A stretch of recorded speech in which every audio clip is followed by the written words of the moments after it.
This episode is brought to you by Progressive Insurance. You chose to hit play on this podcast today. Smart choice. Progressive loves to help people make smart choices. That's why they offer a tool called Auto Quote Explorer that allows you to compare your Progressive car insurance quote with rates from other companies. So you save time on the research and can enjoy savings when you choose the best rate for you. Give it a try after this episode at Progressive.com. Progressive Casualty Insurance Company and Affiliates. Not available in all states or situations. Prices vary based on how you buy. There's one thing that will forever change the way you sleep, and it's the softest 100% organic cotton bedding from Boll & Branch. You'll fall asleep faster, wrapped in the most luxurious comfort. You'll never sleep hot again with airy blankets, cloud-like duvets, and breathable sheets. You'll experience pure comfort on night one and feel your bedding get softer with every wash. Discover the difference with 15% off your first order at bollandbranch.com with code CUMULUS. Exclusions apply. See site for details.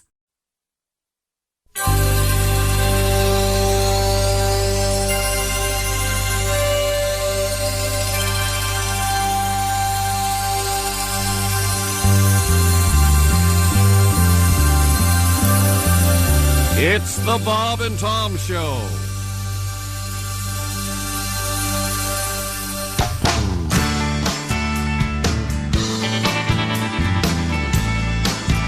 Those liars of ours back when I was in school said 2010 would be future cool. The gasoline engine would be a thing of the past. We'd get our own little rockets that would fly real fast. I couldn't wait to start flying around with a 4-hour erection that wouldn't go down. I'd impress and undress every woman in town, and I couldn't wait for that to get off the ground. Now I'm sitting here, there's a cop over there. Me and him supposed to be up in the air. Him saying, Tim, you're way too drunk to fly. I'll have to write you up for an FUI. I'm stuck in an 89 Pontiac. I'm supposed to be a flying sex maniac. So where's that contraption to strap on my back? Where the is my jetpack?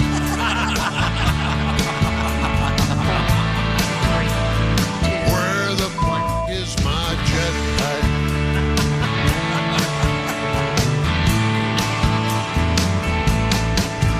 Maybe Ross Perot could have finally got around to a tiny little rocket with a giant sucking sound, but Clinton came along with mainly women in mind, and a giant sucking sound of a different kind. I can't smoke in my car, I can't smoke in a bar. Bob Dylan's still our biggest rock star. We made it to Mars and now the president's black. But where the is my jetpack?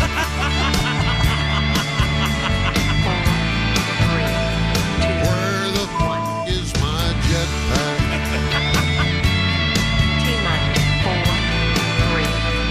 Where the is my jetpack?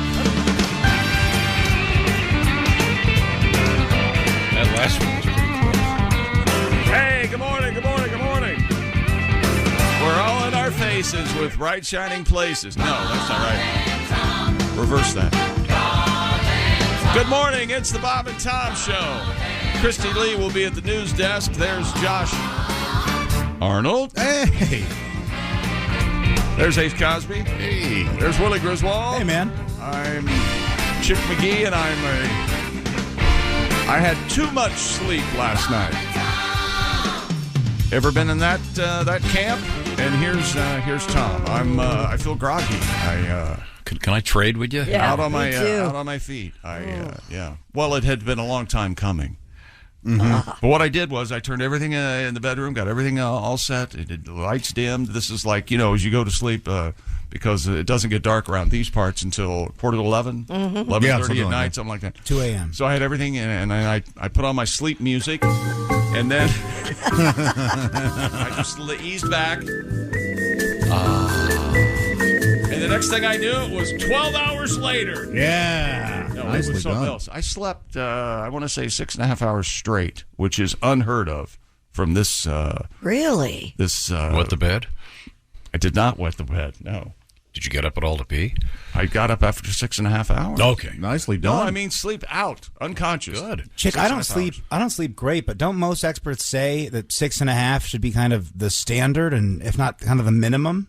7's the minimum, I guess, is what they say. But yeah, But we have sleep news coming up this morning. Oh.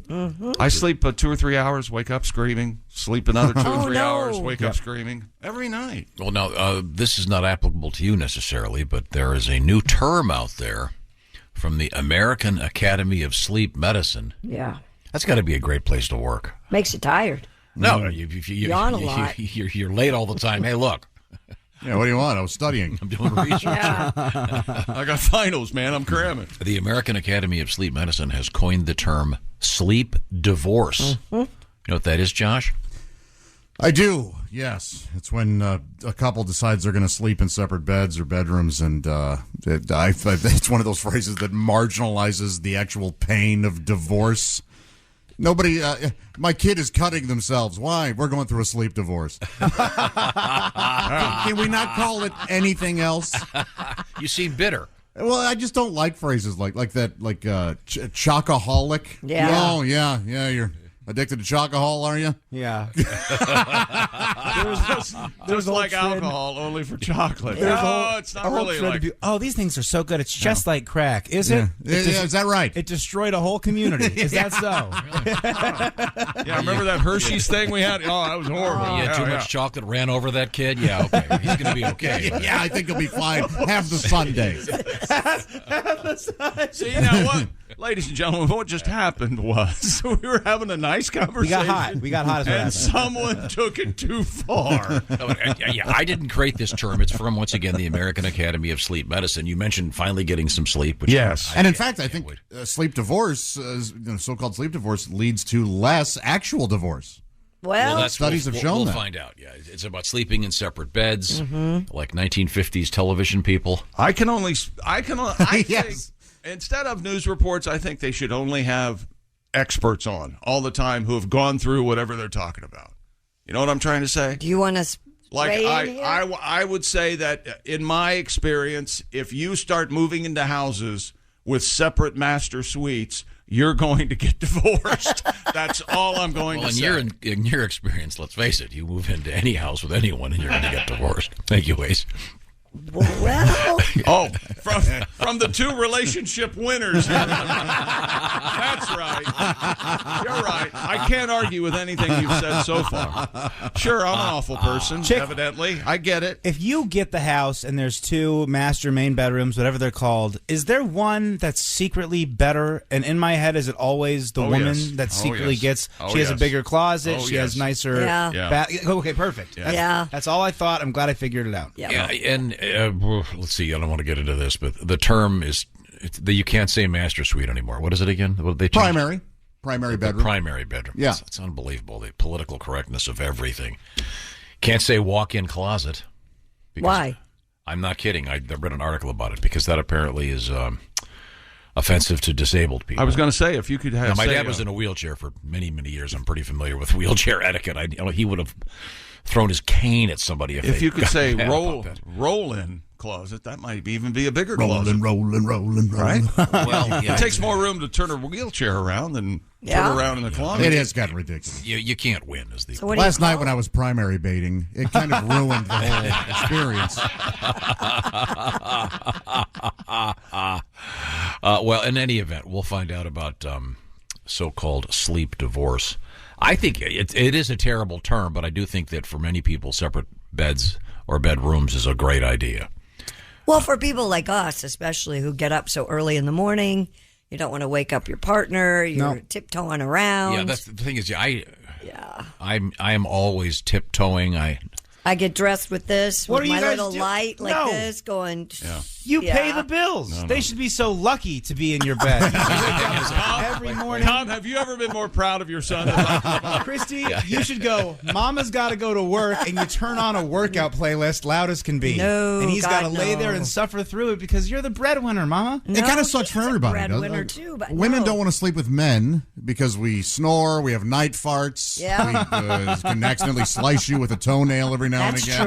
true. I don't want to sleep with women, and I don't mean have sex with, I mean sleep with, because I've asked you all day long, what is it? What's on your mind? What would you like to talk about? And you don't tell me until 8:59 when I'm ready to roll over.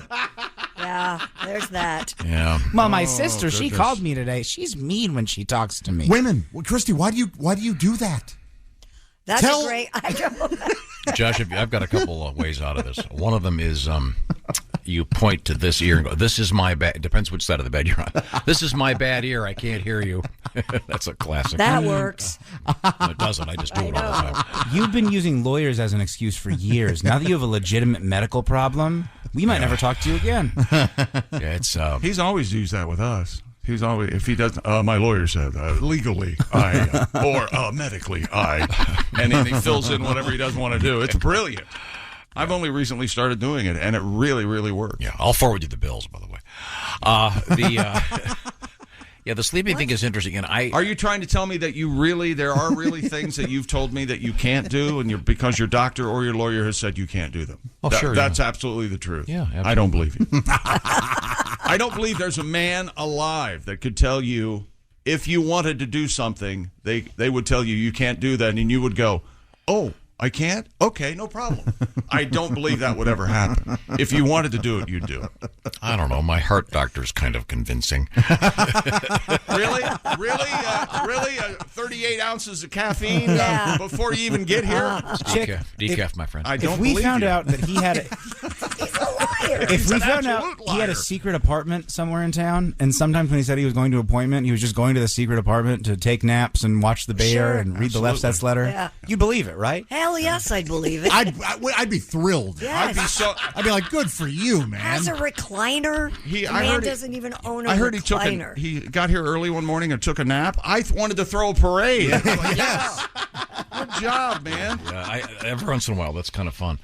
Wouldn't it be great, though, to have just a separate apartment, just a sleep place? For some couples, yeah. For some, no. Rappers have that. They talk about how Rappers have that. yeah, they have their girlfriend stay there, and then it's okay because she leaves a key so he can go cut a key, which means he cuts his cocaine up there, Josh. That's right. I see. You know, Saturday night was for the wives, but Friday, that was for the girlfriend. Oh, sure, yeah. You know, that's nice. Is that Goodfellas? Henry Hill had an apartment with his girlfriend there, and that's where he cut keys as well. And then his girlfriend had a girlfriend, and he started sleeping with that girlfriend because she could cut up the dope better. What do the remember? cops say when he come in and they see all the powder? Oh, you baking a cake?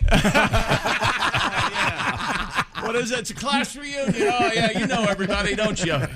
F.O. Well, we'll get to, once again, the term from the American Academy of Sleep Medicine, the sleep divorce.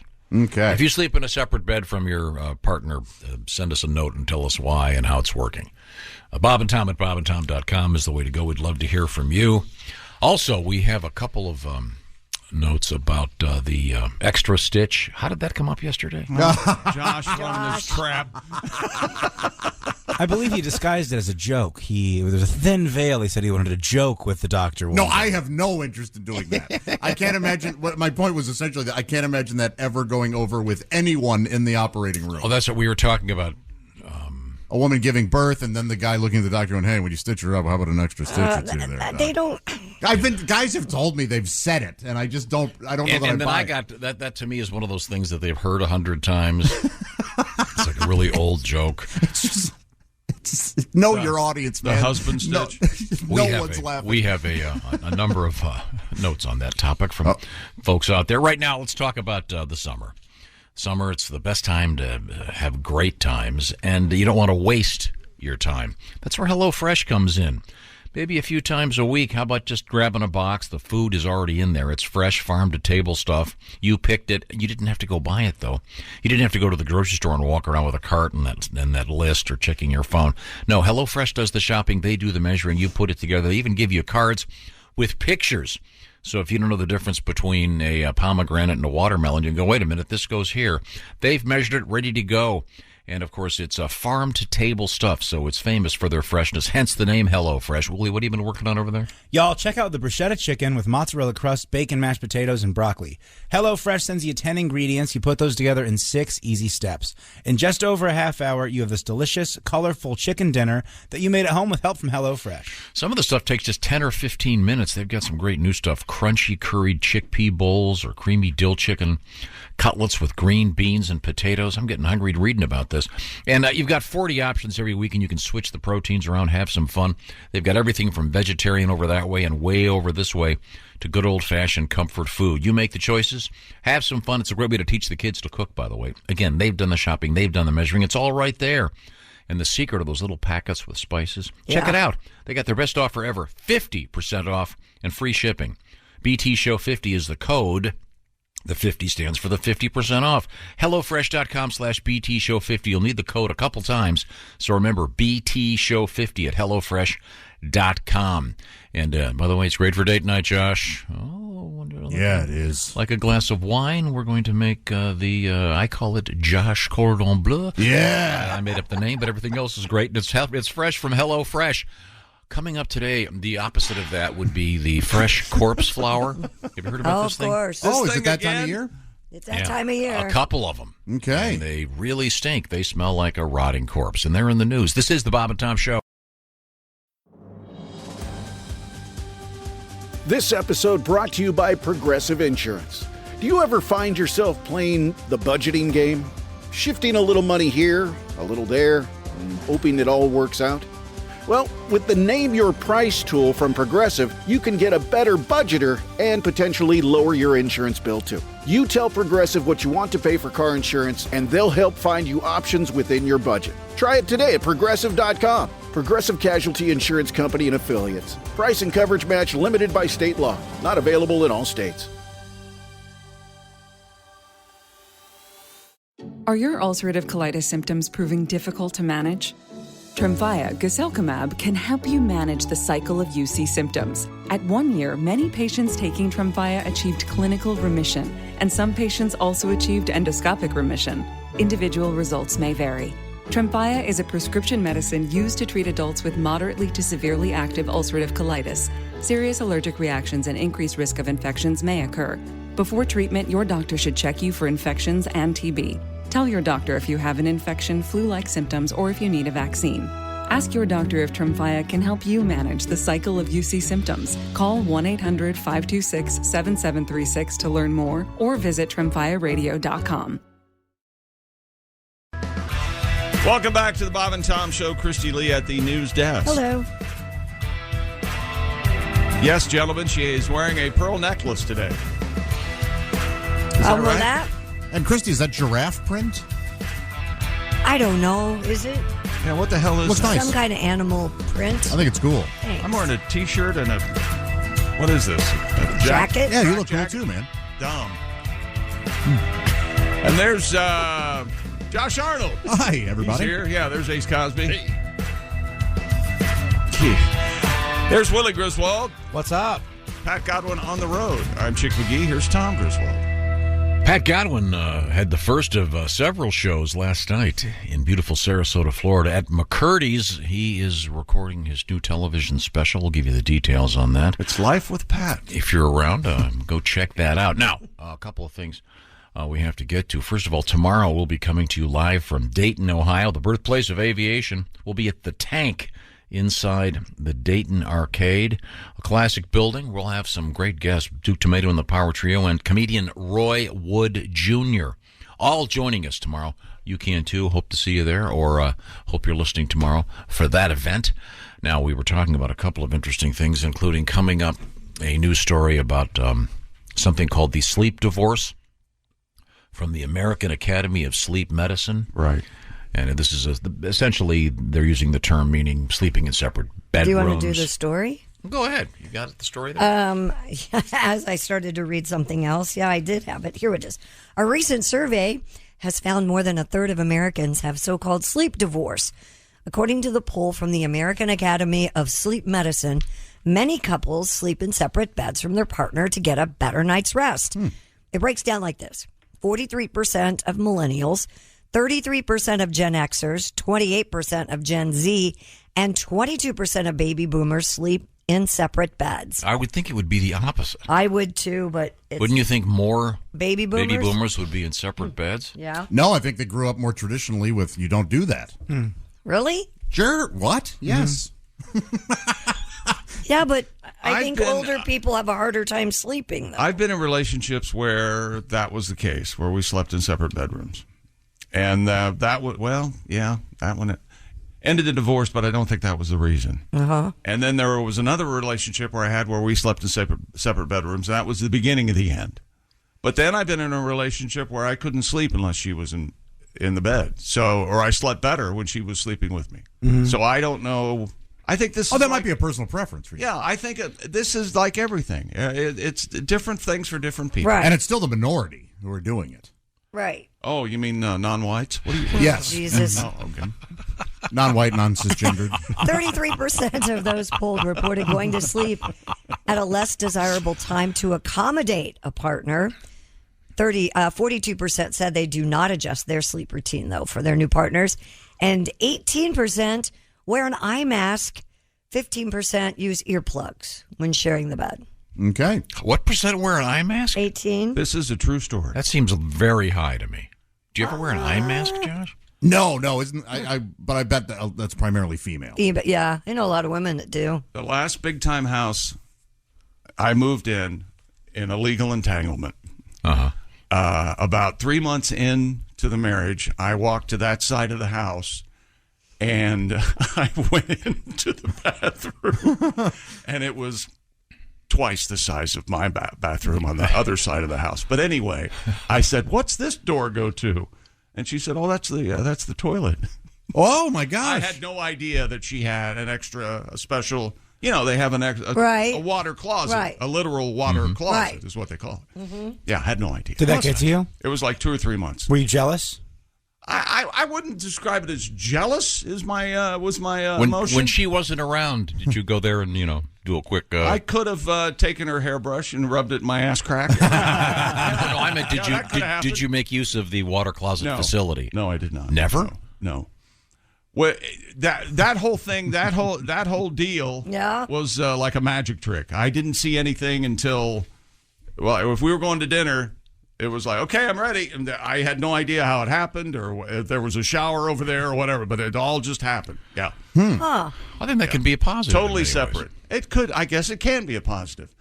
Not in this case, but I guess it could be. But that may have been not because of the proximity of you to each other. No, I think Ace hit it on the head. It was because of me. I think that's the problem. I was present in the relationship. And I'll be devil's advocate. It might have been because of her. I can't imagine that. Or the two or of maybe you, the two of you are just toxic together. It didn't mesh. There you go. You know what? Let's break this down. They're going to go around the room. Everyone say whose fault it was when their last relationship ended. I don't know what movie it is, mine. but the line is spoken. I don't want to blame anybody, but they point to it's you. It's your fault, and I laugh every time I hear that. Speaking of relationships, dear Tom and the Funny Bunch. I like that. New show name. While listening to yesterday's show on the VIP app, I heard the insinuation Tom was coming out as gay for Pat. Yeah, that's right. We talked quite a while about it. It's a joke. This prompted an emergency meeting of the GAC. What's the GAC? Gay Application Committee. As a decades-long Bob and Tom listener and gay man, I want to thank Tom for his interest. However,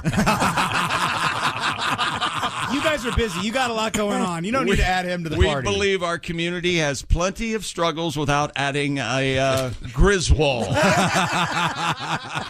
We thank him for his interest, but are unable to accept his application at this time. Love the show. All the laughs. Best, Chad.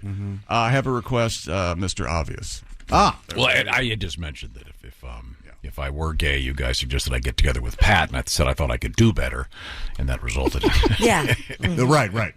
You'd be so lucky to be with Pat. He could sing you to sleep every night. Well, Pat would have to dye his hair blonde, though. That's very funny, Ace. and lose 150 pounds. Is just great. I've got a question. I want this answered. I want this answered now. Given what Ace has already said about me. I didn't say anything about and you. And now just what he said about Tom. Who the hell does Ace think he is? I don't understand. I said nothing about you, Chick. You're a dirty liar. Who does he think he is? Now, once again, the topic is having separate bedrooms. The bricks, pal. And separate beds. Christy, without getting into present day. Is an open book. Historically, if you will, or to review your past, have you always been in the same bed with your mate, if you will? Yes. I don't care for mate. I'm trying to be delicate. Significant other. Yeah. Okay. Well, I've always been married most of the time. So when I've been with someone, yes, we slept in the same bed. Was that a dig at me right there? No. Why? Because you're three bastard children? I think you and I are getting our face kicked in this morning. That's all I know. My current situation, he still not has there 100%. He still has his own house right now. Yes. Yeah. Yes. So wow. Talk about that's like a sleep bedrooms. annulment. That could be fun, but it's really hard to grab a girl's boob when she's in a different house. It's really tricky to figure out how to... He'll be moving soon. Don't worry. Okay. You mean into the same house? Of course. Okay. He's there 90% of the time. not like to a different state. You gotta finish your sentences around here. Tom, I I said it before. I'll say it again. When Christy and I get married, it'll be our 9th marriage between us. It'll be your 5th and my 4th. Yep. Yes, sir. You guys are putting up good numbers. Suck on that. That's like Rodman in the playoffs. That's crazy. Isn't that crazy? We got it down to a science. See, dear Bob and Tom, my wife and I recently became empty nesters. This left us with an empty room with a bed in it. We quickly figured out that if someone, me, he says, was snoring, neither of us had to sleep in the couch. I also realized if I wanted to stay up until 2 a.m., I could just go to the spare bedroom and not wake her up. Conversely, if I'm exhausted, ready for bed at 9, I can just go to bed instead of waiting for her to finish doing her toes until 10:30. So we are officially sleep divorced. Okay. Of course, she got the high-end queen bed. I got the used twin bed. But hey, it's quiet in there. Ooh. So there you go. See, that's how it starts. No, for all we know, that could save their marriage. Okay. We could. You got to get the same bed for each person because there's going to be a secret animosity that builds if someone has a better bed than the other person. Yeah. If you can't sleep, you got a crick in your back and you just hear, oh, she's sleeping sound in there because she's the princess and I don't get to sleep anymore. There's so much else going on in a relationship. The last thing is the furniture. I don't think that's going to, but maybe so. I don't know. By the way, Ace, you want to take this? Chick is discussing marriage and furniture, and interestingly enough, I wasn't the one buying the furniture. Not only did Chick sleep in the couch, he slept on 10 different couches in the course of a year. Why is that an insult? Because I contributed to economic growth. You tried to keep her happy, didn't you? And the furniture industry. Yeah. Yes. I tried to do do the right thing. I got one of his couches. Son of a bitch! I had one of his couches. So did Christy. Yeah. When my niece had it. For those of you just joining us, one of Chick's exes would buy a new couch about every 2 months. And then a new house every year. Yeah. Dad, I know that no one laugh it up, jackass. No one from the government made you give your furniture away, but besides the table that's the old door, the desk that you use, did you pick one piece of furniture in your new house? No. And did you want to? I don't know that I want to. Josh is bringing up a good point. A lot of time, I think if you're in a relationship, if that's what she wants to do, that's wonderful. And seeing her happy is your that's reward. So sweet. And absolutely. And women are better at that for the most part. No, not at seating things. Hot girls sit like idiots. Hot girls sit on tiny little chairs. I need a big couch. I need to sprawl out. Hot girls are never comfortable. Oh, they shouldn't be picking out couches and beds. Huh? What have you done, Tom? What have you done? No. Go to a fancy hotel. Right. They have terrible chairs in the lobby because hot people don't get cozy, man. I want to get in there. Willie does make a good point. I want a dent in the couch. That's Willie's spot. Yeah. It's a little smelly and it's kind of weird. I, on occasion, would be shown a photograph and go, looks good to me. Yeah, sure. Yeah. I don't have the whatever. And they're very excited about it, and it means a lot. Sure. And everything came out just fine. But I've got my old door table for my desk. Do you have a chair? Do you have your chair? My desk, of course. No. Oh, you mean a chair that I sit in? Oh, no. Yeah, like I come home and I sit in my chair. You like, don't see him sit. He does not go anywhere and sit, I don't think. They've just got a couch and it feels like cardboard on concrete. That's not true. It feels like velvet on concrete. This is a nice place. It's a nice place. No, I'm not a person. I don't have a chair where I sit. I don't watch TV. Tom's a great white shark. If he stops, he's done. Exactly. Yeah, I don't. I have dogs to walk. Where do you watch television? Plants to water. I almost never watch TV anymore. He just kind of glances at stuff. And then Okay, but moves if on. you were to sit down and watch a television show, where would you do that? Just a couple spots.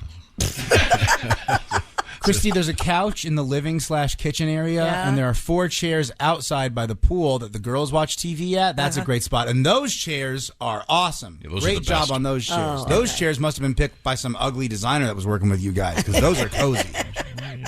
They're lovely. They're great. Yeah. What does it say though about I don't. Don't you all agree that we'll never get relationships figured out, but we'll keep trying? Oh yeah, sure. Isn't that interesting? That's because It's because of the sex, right? Yeah. Well, yeah, that's trying part to of be it. more subtle and say them. There's a reason it is pleasurable. That's sweet. Sweet. Sure. And a lot of women like that. Sweet. Give me that car. And now this report from Dick Long. Dick, what's going on with it? Coming up, we have sporting news. And, of course, Chad from the Gay Application Committee. Thank you, Chad. Yeah, thanks, buddy. Yes. Oh, I promised I would read this. Do we have time? Yeah. Got all the time in the world. You were talking about the so-called joke. In the birthing room, the husband says to the doctor, "Hey, doc, while you're down there, why don't you put in an extra stitch?" Yeah. That can't ever get a laugh. Certainly not from the woman. This is from an OBGYN.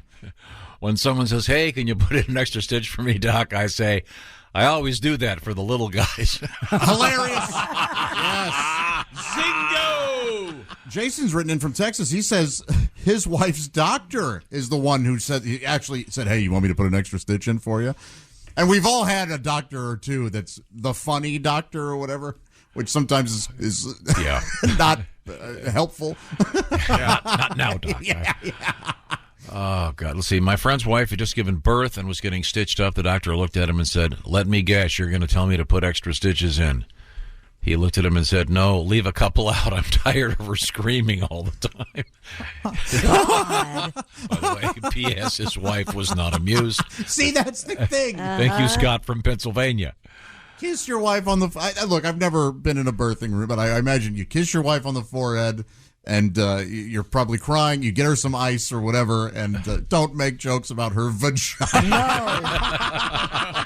Here we go. This is from Doug in Iowa. Our neighbors recently had their 5th child. The husband told me he had asked the female doctor to add a couple of stitches, which earned him a scowl from the doctor without missing a beat. His wife told the doctor, "Just go ahead and sew the damn thing shut." Hey! Excellent. Very helpful. Very helpful. What's coming up in sports? Well, we had the ESPYs last night, one of Tom's favorite events. I know he looks forward to it every year. In case the money in the... The Wimbledon, we're down to the semifinals. That's not over. On both sides. And there are exactly no Americans left. When did Americans lose the ability to win at tennis? It's been announced that a certain team that Aaron Rodgers might be playing quarterback for now, they're going to be the official NFL team on Hard Knocks this season, which is the only choice that really makes sense. It'll be great. And let's see, what else we got? Do you think the NFL will continue to allow that show to go on once the contract is over? What do you mean? Well, the teams don't like it. I don't think what the teams like or dislike has very little to do with decision making in the National Football League. The bottom line is the shield, the cash. I see. Okay. And God we trust is what matters. But right now, it's a quiz time. We've been talking about beds all morning. I think this is actually a great point. We were talking about the so-called sleep divorce, where people can't get along because they have different tastes in beds, et cetera, et cetera. This is where the Sleep Number bed is way ahead of its time. Oh, yeah. Because they understand that everybody has their own thing when it comes to, say, the firmness of your mattress. So, for example, Christy Lee, your Sleep Number setting is what? 45. And that is a softer mattress, Yes. whereas Chick McGee, yours is 100. I like that firm mattress, too. And with the Sleep Number bed, you can have that on either side of the bed so everybody's happy. That could be a 45 on the left. On the right, it could be 100, whatever you want, and you can change it at the touch of a button. And there are a number of different Sleep Number beds, by the way, that respond to your movements throughout the night to keep you sleeping effortlessly, that actually will help you figure out a way to get better sleep. And it's not just the firmness. There are all kinds of things involving the position of the head. They can raise it up. So that can help, for example, with acid reflux issues. Lots of interesting stuff. So you want to spend a little bit of time at the Sleep Number store. To find it, you go to sleepnumber.com/BT show because you want to sleep at the next level. We all know that sleeping is very important. And right now, how about this for important? Save a staggering $1,200 on Sleep Number's most popular 360 smart bed. And by the way, special financing is available for a limited time. Details on that can be found at your Sleep Number store. So check it out, sleepnumber.com/BT show. I know I love my Sleep Number bed. I believe I'm on year 19. And Sleep Number beds, by the way, are famous for lasting longer. And I can tell you're going to love yours. Check it out, sleepnumber.com/BT show. Also coming up, ever heard this term? The eargasm? Oh, sure, yeah. You're aware of this? Absolutely. Well, we're going to find out what it means. I didn't know anything about it. This is the Bob and Tom Show. Thanks for listening to the Bob and Tom Show this morning. The show is also out there for you on our YouTube channel. Watch and subscribe. It's to that event. Welcome back to the Bob and Tom Show. Christy Lee at the news desk. Hello. There's Josh Arnold. Hi there. Ace Cosby's here. Hey. There's Willie Griswold. Hey. I'm Chick McGee, and here's Tom Griswold.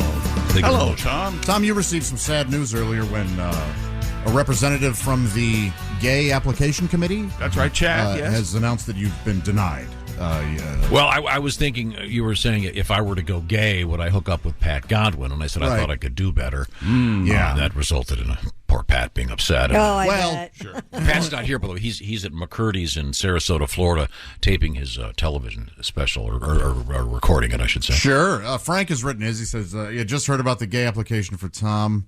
I think Chad hit the nail on the head by denying Tom's application, but Chick would be most welcome to join. Oh. As you are a handsome and sexy bear. So, What the hell did I mean, I'm No, you're being flattered. welcomed. I'm flattered. With opened arms. All right. Well, And open mass cheeks. I'll have to take...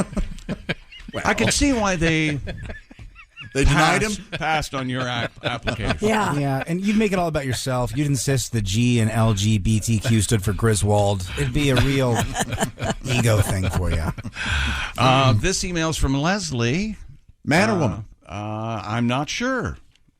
But I'm going to guess a woman. Okay. She says, for 39 years, I've listened to your program. My kids listened at the breakfast table. We played Bob and Tom in the car. We picked up 6 neighbor kids for school every morning.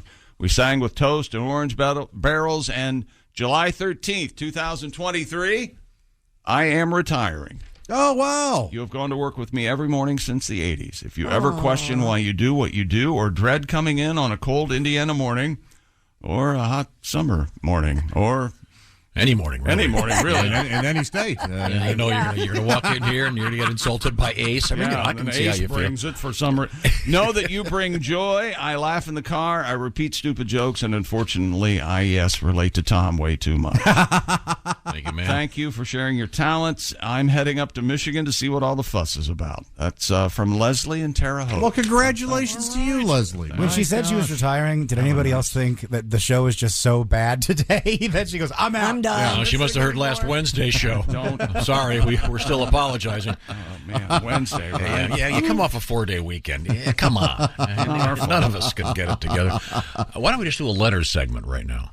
Okay, good. I've got another one too. You have one? I got a stack of random stuff here. On we hit a nerve. Topics. I think we got the topic of sleeping in separate bedrooms. That's the one. We've got the topic of tipping, which this all started when I mentioned that I'd tipped the guy at the movie counter after getting the popcorn, and admittedly the popcorn was quite expensive. That made Josh mad. Yeah, but you have to understand the movie theaters, they only make money on the concessions. They don't make any money in the movies. They make a small percentage on the movies, but you're right. Most when you of see it, those big blockbusters making hundreds of millions of dollars, the theaters get a couple million each. I'm thinking they get about 1%. I think is it's nothing. So they've got to pay the air conditioning bill, but this kid was working hard, so you slipped him $5. You found the one kid working hard at a movie theater in the last 10 years. I haven't seen them. And I worked at a movie theater. Wait a minute. I'm the old man here, not you. Not anymore. And I mentioned that you want to at Christmas time, especially you tip the garbage man, whatever. Yes, and the mailman. And my other point was the tipping has become a little weird with respect to the new system with credit cards, where they flip around that. They're all different now. Some of them you put your card in, then they give you a piece of paper to sign. I wish that would go away. That's a pain in the ass. I like the ones where you put the card in and then it flips around and you can. But sometimes it'll ask for the tip, which is great. You can hit 10, 20, 25%. I like the tapping with the card. You tap on the card and it beeps. I like. Can't we get those to work universally? Yeah, that's never worked for me once. Yeah. I'm really excited when it does work. Once. Yeah, but the larger point here is there was a news article about how this one guy went to his veterinarian's office. And when he went to pay, it turned around and it asked for a tip, which that seems somewhat odd. You guys start tipping your doctor? Yeah. Well, do you want to live or not? I don't think 20%'s enough. Dear Bob and Tom Show. I live in a small city, has its own garbage collection. The garbage men will walk up to my elderly neighbor's house to get her cans for her, walks them all the way back. Aww. This makes me smile and happy to live in a small town. They deserve a tip. They do. Yes, they do. Okay, there you go. So, isn't it enough they go through all our garbage and You're saying them taking home our trash is gift enough or tip enough? And they see stuff they like and they sell it and stuff. I'm sure they do, especially celebrities. Chick McGee is royalty, broadcast royalty. You should be so lucky to carry his Diet Pepsi cans. Toilet paper roll. Maybe just the cardboard part. Right, yeah. Random letters. Here's one, another Tomism. Hey, gang and Christy, I was reading some random facts, found one that screams Tomism. Penicillin was first called mold juice. Mold juice. Hey, pass me some of that mold juice. If I'm not drinking mold juice. What about penicillin? All right. If you're seeing a doctor and they use the term mold juice, it might be time to get another doctor. Was that because penicillin it came out of mold, obviously. Wow. Yeah. Okay. Isn't kombucha just mold juice? Yes. Just old moldy tastes like tea? it. Yeah, thank you, Christy. I cannot stand that stuff. I can't either. Ugh. You ever had that, Josh? I have, yeah. And it's like it has its place. First of all, it sounds like the name of a Russian submarine, doesn't it? Yeah. Do you? They trace the kombucha to drop. I am on kombucha. The nuclear kombucha slammed. Do you like it? I thought the flavor was okay. I didn't care for the consistency. Sometimes it gets a little stringy. Kendra has written in from Michigan. Oh, smooth. I've always been a morning person. My husband is a night owl. We've been together for 21 years. Married for 15. Have always slept separately. We're very happy and still enjoy each other's company. I'm glad to hear it. And when you do that, if you have separate bedrooms, is one of them the designated do-it zone? Sex den. Oh, excuse me. Yeah. Killing block? Bone yard. Ace, what's the term for your bed? What do you call it? Heaven. Heaven. Welcome to heaven, baby, he says. Would you like to read my latest romance novel? Take a look at that. So, it's wildly inappropriate. I need to, since I don't have the separate bedroom thing going, but is one would typically be a. I mean, can you come visit anytime you want? How does that work? I think that's part of the fun. Are there rules? I'm sure there are. I think it's part of the fun, but well, Christy, you've had this situation. Did you? Was there one that was the designated, shall we say, love room? Yes. Oh, okay. Was it the one that you slept in ordinarily? Yes. Oh, that's interesting. Was the one with hairspray marks on the headboard? We use hairspray. That must have been someone else. How did that work exactly? Were there certain hours posted or? Oh. After the doctor is in type thing? Yeah, they had a clock outside. Be back in the morning. And by the way, how many physicians out there? I want a real quick question, or anyone with a PhD. Now that I think about it, in the beginning of an intimate moment, have said, "Oh, baby, the doctor is in." Now he's out. Now he's in. It's kind of irresistible, isn't it? No, let me ask you this. Do you make cute little remarks like that when you're... No, he mustn't. There's no talking. Yeah. How do you initiate sex, Dad? There's no talking, you said. Christy, let me ask you this, though. Let's just go back in time. This is not your present-day situation. Right. But when you had the separate bedrooms. I didn't have separate bedrooms. I was wondering. Chick did. Chick, when you had separate bedrooms. What? Which one was there? Did you just get me and Christy confused? Yes. Again? Was there a designated love room, if you will? No. Oh, there wasn't? No. But if there was an event, shall we say, an intimate event, would then you stay there, or do you immediately get up and go back to your place? We can talk about anything else. Let's just move on. Well, I'm sure we'll get emails. Onto a topic, though, initiating. Do you have like a move or? With the separate bedrooms, do you knock on the door? Do you have to get permission? No, I'm serious about this. Like, do you have a move? Do you have a? We'll find out third base coach when we come back. This is the Bob and Tom Show. Got something to say? Send us an email, bobandtom@bobandtom.com. This is the Bob and Tom Show. This episode is brought to you by Coffee Mate. After watching this season of the HBO's original series, The White Lotus, this is the tropical getaway I needed. One more pina colada, please. Hey, you're not on mute. Oh, I thought I was in paradise. Turns out it was my Coffee Mate. Coffee Mate pina colada and Thai-iced coffee flavored creamers. Inspired by the newest season of HBO's original series, The White Lotus. For the love of coffee. Try now. Here at the Almond Joy Factory, where tropical vibes abound, we use soft, fresh-tasting coconut. The crunchiest almonds and delicious chocolate candy. Ah, but do you know what our most important ingredient is? Sometimes you feel like a nut. Sometimes you don't. Almond Joy's got nuts and something even way better than that. Yes, Almond Joy is made with almonds and joy.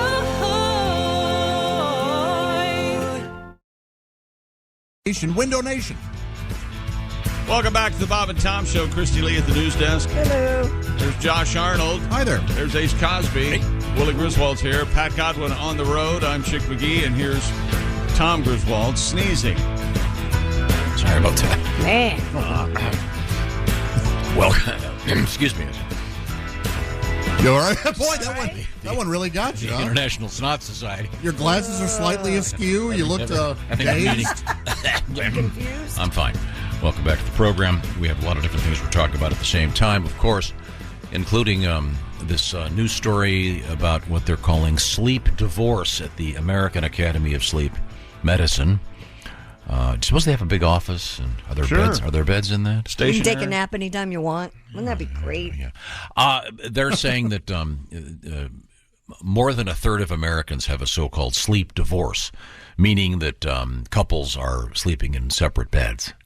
We got a lot of action on this and a lot of letters. It's funny because two of them had the exact same question that I asked, and they've answered it.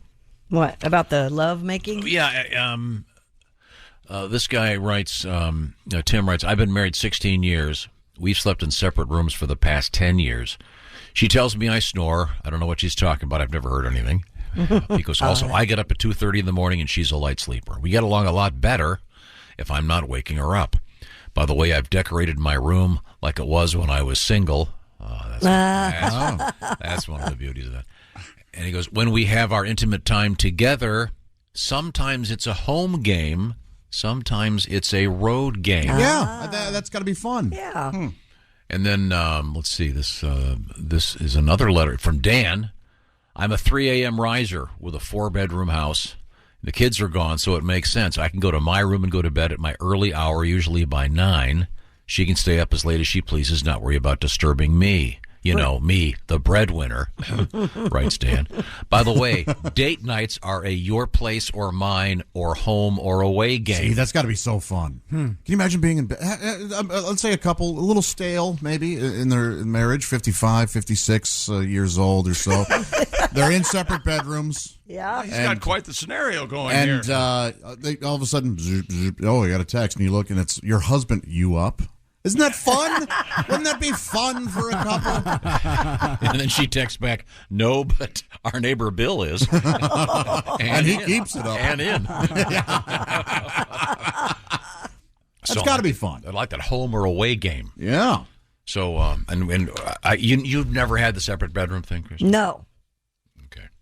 No. Tom, your lady comes up to you and says, "You know what? I want to make love tonight, but I don't." I said, so the neighbors are coming over? I don't. Is this a fairy tale? I don't want to do it in our bed. You get to pick the place in the house that's not a bed. What area do you choose? It's a very good question. And I got a new house. I know. You christened every room, so to speak. Yeah. You sure? No. Every room? No. Hey, tonight we're doing the 7-year-old's room. Why did you have to go down creepy road? You said every room. Yeah, the Taylor Swift poster is really going to help. It might. Yeah, I was going to say she's hot. How about the pool? Have you done? Of course not. Man, I got the pool before you did. Weird for you. Memories. Willie just texted me, not joking. Whoa! Good for you, man. Well, we have, for some reason... You ignored the question. What room would you pick? I don't He's know. not I'm not going to discuss this. Oh, okay. All right. Christy, what would you pick? Kitchen counter? No, it's too cold. Oh, yeah, that's nice. You got marble, huh? Put down a pot holder. Slide around. Probably the living room. It's got a nice velvet couch in there. Oh. Yeah, that'd be nice. That'll clean up. Put a towel down or something. Oh. See, here's the problem. I thought you were past the days. You're of putting a towel presented down. the scenario, and that's what you say. Well, it'll be easy to clean up, I guess. Does velvet clean easily? I don't know. I've never had the problem. To Let us know in 3 days or whenever. All right. I'll let you know when we get back from vacation. Okay. No, we promised we would dip into sports briefly. Do we have anything of interest over there? Oh, now you want to talk. I know there are no Americans left at Wimbledon, except in the stands. What does that mean? So Why what? should there be Americans at Wimbledon? Why's that got your bee in the bonnet or whatever you want to say? There was a time when this country produced many great tennis players. First semifinal. The semifinals are set. You got Carlos Escape from Alcaraz. Yeah! Nice. Very funny. Versus number 3, Daniel Medvedev, and he beat Medvedev beat Eubanks. And then the other semifinal, Novak Djokovic, the Joker, against Yannick Sinner. Sinner. Sinner. Oh, boy. Sinner. And then on the ladies' side, let's see. First semifinal between Alina Slitzkovich and Marketa Ponderosa. And number 2, Arnya Sabalenka. Number 6, Onus Jabberjaw. And I believe that's anus. Anus Jabberjaw. Remember the shark Jabberjaw? Are we talking about TV? Jabberjaw was Curly Joe, wasn't he? He was essentially Curly, in shark form. What's Jabberjaw? He was a cartoon shark. Here it is right now. I saved the disc and got rid of the octopus. By the way, what are you guys doing out here? You sank our sea liner. Oh, I'm a big shark. Wow. A rare misstep by Hanna-Barbera. Holy hell. Did they pay the Three Stooges a royalty on that one? I liked it when I was a kid, but Could that be copywritten? The way the Three Stooges talked? not really, because was it Ren or Stimpy? One of them, who's the not Chihuahua one? I don't know. Is based off Larry. Larry Fine. For sure, yeah. Go ahead, Bill. Well, Billy West has He said talks that about he... it. He said Yeah. he used... But that's Larry's, great. That's funny. Isn't Homer Simpson was originally Walter Matthau. That's who Dan Castellaneta was doing. Oh, really? Yeah. Isn't Bugs Groucho Marx kinda? Kinda, yeah. And Fred Flintstone is Jackie Gleason. Oh boy, that whole show is the Honeymooners. Yeah. Somebody put up on Twitter the other day a recording of the voice actors for the Flintstones, and it was wonderful. It was the guy. They were all standing there at the microphone, and it was Mel Blanc as Barney, and I forget who the old actor is that played Fred, but he was a classic actor. You know, Bob. And then B. Benaderet and that other lady. It was a nice picture. That's I enjoyed cool. myself for a couple. Dear Chick, I'm a trash guy in Columbus, Ohio. Hi, trash guy. You are right. If we find something we like or if it's worth something, we will oftentimes keep it and sell it. Why wouldn't you? That's right. That's one of the perks. I've sold things on eBay that have come from the trash. Oh. Thank you, Steve, for being honest. That's great. You throw it, and legally, that's fine, right? I guess. Yeah. Yeah. but Finders, keepers, losers, weepers. Would you want to go through somebody's trash? I doubt that they're digging through every can. What? I think if it's something noticeable. We hear about this story all the time. What if it's a priceless Picasso that someone has accidentally thrown out and they find it in the trash? It's probably a good-looking stuffed chair that's full of horrific bugs. Horrific bugs. Well, you know what? I say more power to you, Steve. Make that side hustle. Are we talking about TV ratings anymore? Are we kind of over that? Or the gist of the story is the National League's 3-2 win over the American League in Seattle Tuesday night at the Major League Baseball All-Star Game, seen by just over 7 million viewers, down a record low for the second straight year for Major League Baseball. So you had 7 million watching the game, and you had almost 6.5 million watching the Home Run Derby on Monday night. Okay. Major League Baseball not doing that well on television viewing, evidently. But I'm watching more games. I know that because of Ellie De La Cruz and the Reds, and the games seem quicker. Have you been watching Major League Baseball? Yeah, and I don't know if there's a weather factor. Same thing with movies sometimes when they they don't have a good weekend. You're going, they didn't have a good weekend because the weather was great. Yep. I mean, my movie going is almost strictly based on weather. If it's not a bad plan. It's been raining all day. Let's go see Indiana Jones or whatever. Really? Yeah. Huh. But who knows? I don't know if I'm the exception to the rule. And the New York Yankees have announced that they, for the first time, are going to add an advertisement to their jerseys, both home and away. No kidding. And would anybody care to guess how much a patch on a Yankees jersey, home and away jerseys, would cost you for the season? Oh, like $60 million or something crazy. $25 million. And it's from a company. The Yankees will debut at their patches on July 21st against the Kansas City Royals. It's a big damn deal, but it's Star Insurance, STARR Insurance, the Yankees' first ever signature partner. Wow. Star is an insurance carrier of ours for the last 10 years and have worked closely with our leadership team as part of our pre-established partnership. It is clear that Star is the right company to embark with on this landmark relationship. It'll be the stars and pinstripes, folks. Are they allowed to limit who they do that with? What do you mean? It's Pornhub. Is that what you're going to go with here? Yeah, exactly. I think in good taste it would probably. Because you know that someone like Pornhub or how about the gambling places? Can they? I don't know. Maybe a half-ass franchise like the Cardinals would welcome Pornhub as their jersey There's a chance sponsor. that they would. Wait a minute. Or Viagra, Cialis. I think within reason and good taste, I think the teams would probably have a problem with the. I don't think if the money is green. I don't think we're there yet. Is this going to be like NASCAR? Because in NASCAR, it's become meaningless. When you have 15 things on the guy's uniform, it's like, what? Who knows? What is this?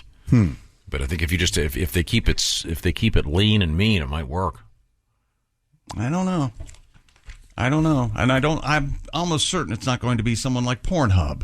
Okay, I think that's a silly. Not silly yet. Guess. I'm telling you, this AI or what's the stuff where they can put your face in anybody? I think you're going to see Marilyn Monroe porn and Marilyn Monroe porn pretty soon. What are you saying? Sure. When the heirs, we could make $50 million of it. Let's go.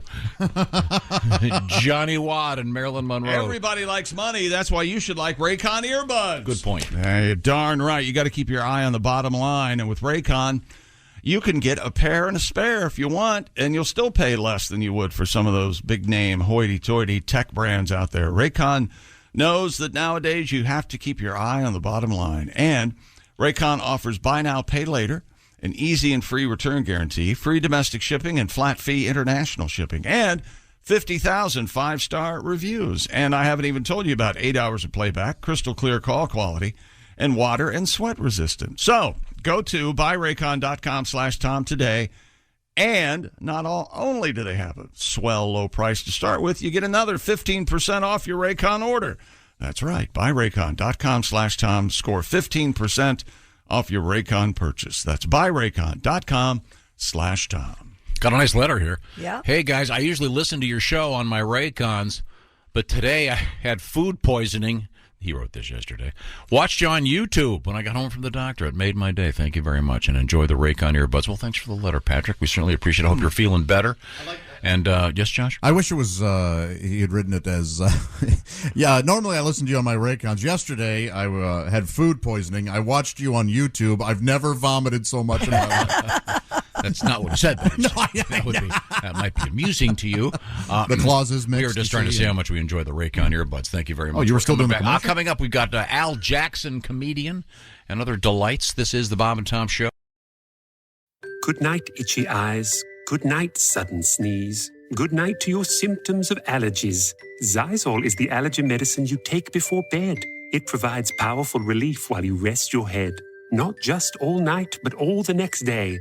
Xyzal keeps working, keeping allergies at bay. And without those annoying symptoms disturbing your rest, you can wake up the next morning feeling your absolute best. Remember, be wise all. Take Xyzal. At night. Hey, Fidelity. What's it cost to invest with the Fidelity app? Start with as little as $1 with no account fees or trade commissions on U.S. stocks and ETFs. That's music to my ears. I can only talk.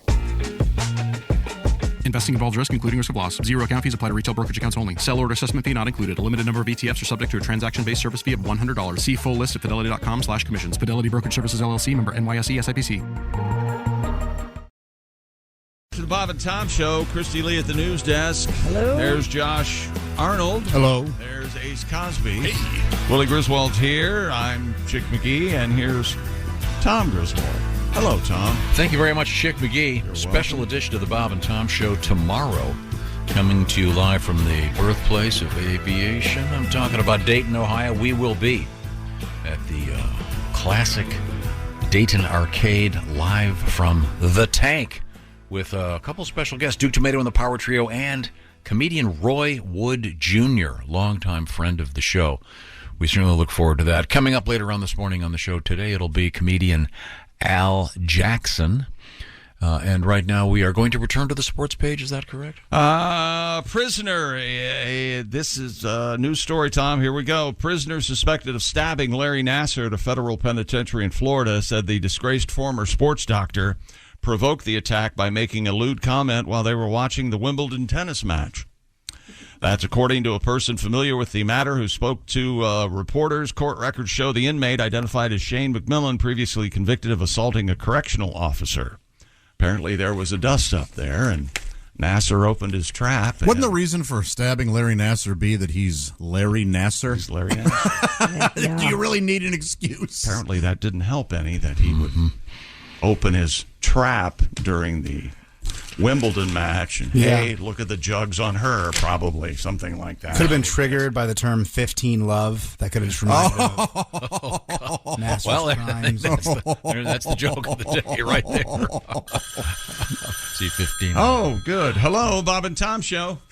Hey, Bob and Tom, it's Donnie Baker. Hey, Donnie. Well, I made a mistake opening my trap, too. I stepped up and I volunteered to umpire Whippy's Little League baseball game last night. Oh, wow. And there I was behind home plate calling balls and strikes. You know who else is calling balls and strikes? Who? Every parent in the stands convinced their little uncoordinated little Claude's going to be a major leaguer and makes tons of cash. Any parent that questions a volunteer umpire is what I call a dick bastard. I swear to God. They yell things like, "Come on, Cody, Mama needs a new house." You know, swing, Tristan. He ain't going to put you on first base. It was long before these parents start yelling at me then. I got cussed out so much, I was convinced somebody busted a bunch of Phillies fans, you know? And the fact remains, all these parents think they know the rules better than me. You try to find a rule in the rule book that says umpires ain't allowed to fill their ball bag with beer and ice in it. You want to You know, one rule I think gets broke more than any is the age limit. Because there's supposed to be no older than 7, but the pitcher on the team Whoopi was facing was wearing an ankle monitor, you know? Pretty sure he was over 12. He had a mustache and make Raleigh Fingers jealous. Remember Raleigh Fingers? Sure. Oh, and then, spoiler alert, bottom of 6, this kid got arrested for back child support. Wow. I swear to God. Anyways, by the end of the night, it was so hot and humid, I just wanted the game to end, so I called more strikes than the Hollywood Writers, and also called 37 pitch clock violations. And the other coach comes out and said, there ain't no pitch clock in Little League. I said, there is now. I got to get home and finish cutting the grass, you know? So I throwed him out. Then I'm walking the parking lot. Some parent comes up with an old flip phone asking if it's mine. I'm like, no, my phone's right here. He said, I thought for sure it was yours because it says 12 missed calls. Bastard. I got to go. Yeah, it's a no-win. Being an umpire, it's the worst. And they're having trouble getting them now. Umpires? Yeah. Umpires and lifeguards. They're at a premium. That's true. Yep. Yeah, the umpires are tired of being cussed out by the parents, and they're not paying them enough. Kids don't want to be lifeguards anymore? Wow. I always thought that was a cush summer job. It was. From what I understand, though, I had buddies that did it, and you just end up babysitting the kids. You're supposed to be watching and being very careful, being vigilant, making sure no one gets hurt or drowns. And right. Instead, the parents go, they're in the country club, they're having cocktails, and you're just watching some kid put pizza when he's eating in the shallow end. Oh, man. Also, you can't look at your phone. Well, yeah, I would hope not. That knocks out a lot of people. Yeah, I guess so. I can't sit in the lifeguard stand with my phone. Hey, back in the day, did you guys ever have a lifeguard at a pool that was smoking a cigarette? Did that ever happen? It must have. I never saw it. I didn't see it. I never noticed it. That'd be a cool job. I felt like there was no smoking in the pool areas so people didn't step on half-lit butts. Yeah. That makes sense. Flip them into the pool. Yeah, that too, yeah. As we'll put it out. Come on, save your cigarettes for the plane, okay? Relax. Yes. We're back at the sports desk. Remember the Adult Swim? Did you ever get old enough to go to the pool? Yep. And participate in the Yep. Adult Swim? Yep. Oh, no, I could never swim in the Adult I Swim. never did that. I But was always a I kid. remember we had to get out. Yeah, get as a out. kid, 15 minutes, like every other hour or something. Yeah. And has anyone ever investigated the you can't swim for an hour after you eat? Yeah, I think it's been debunked. Right. Okay, so that's not that just is one of those 50s era myths Right. that just took hold. Mm-hmm. Yeah. Okay. Yeah, well, that and fluoride. I think they've always Fluoride. debunked. Well, speaking of the 50s, we were talking about this sleep divorce thing in which people are sleeping in separate beds. And that was the way it was on television. Yeah. I'm not sure what show had the first. They slept in the same bed. Let me think. It wasn't Lucy and Ricky. It wasn't Dick Van Dyke was one of them. Rob and Laura. No, they weren't. But they were in the same bedroom. They were in the same Right. Well, so were Lucy and Ricky. Okay. Just twin beds. Yeah. My first husband's parents had twin beds in their bedroom.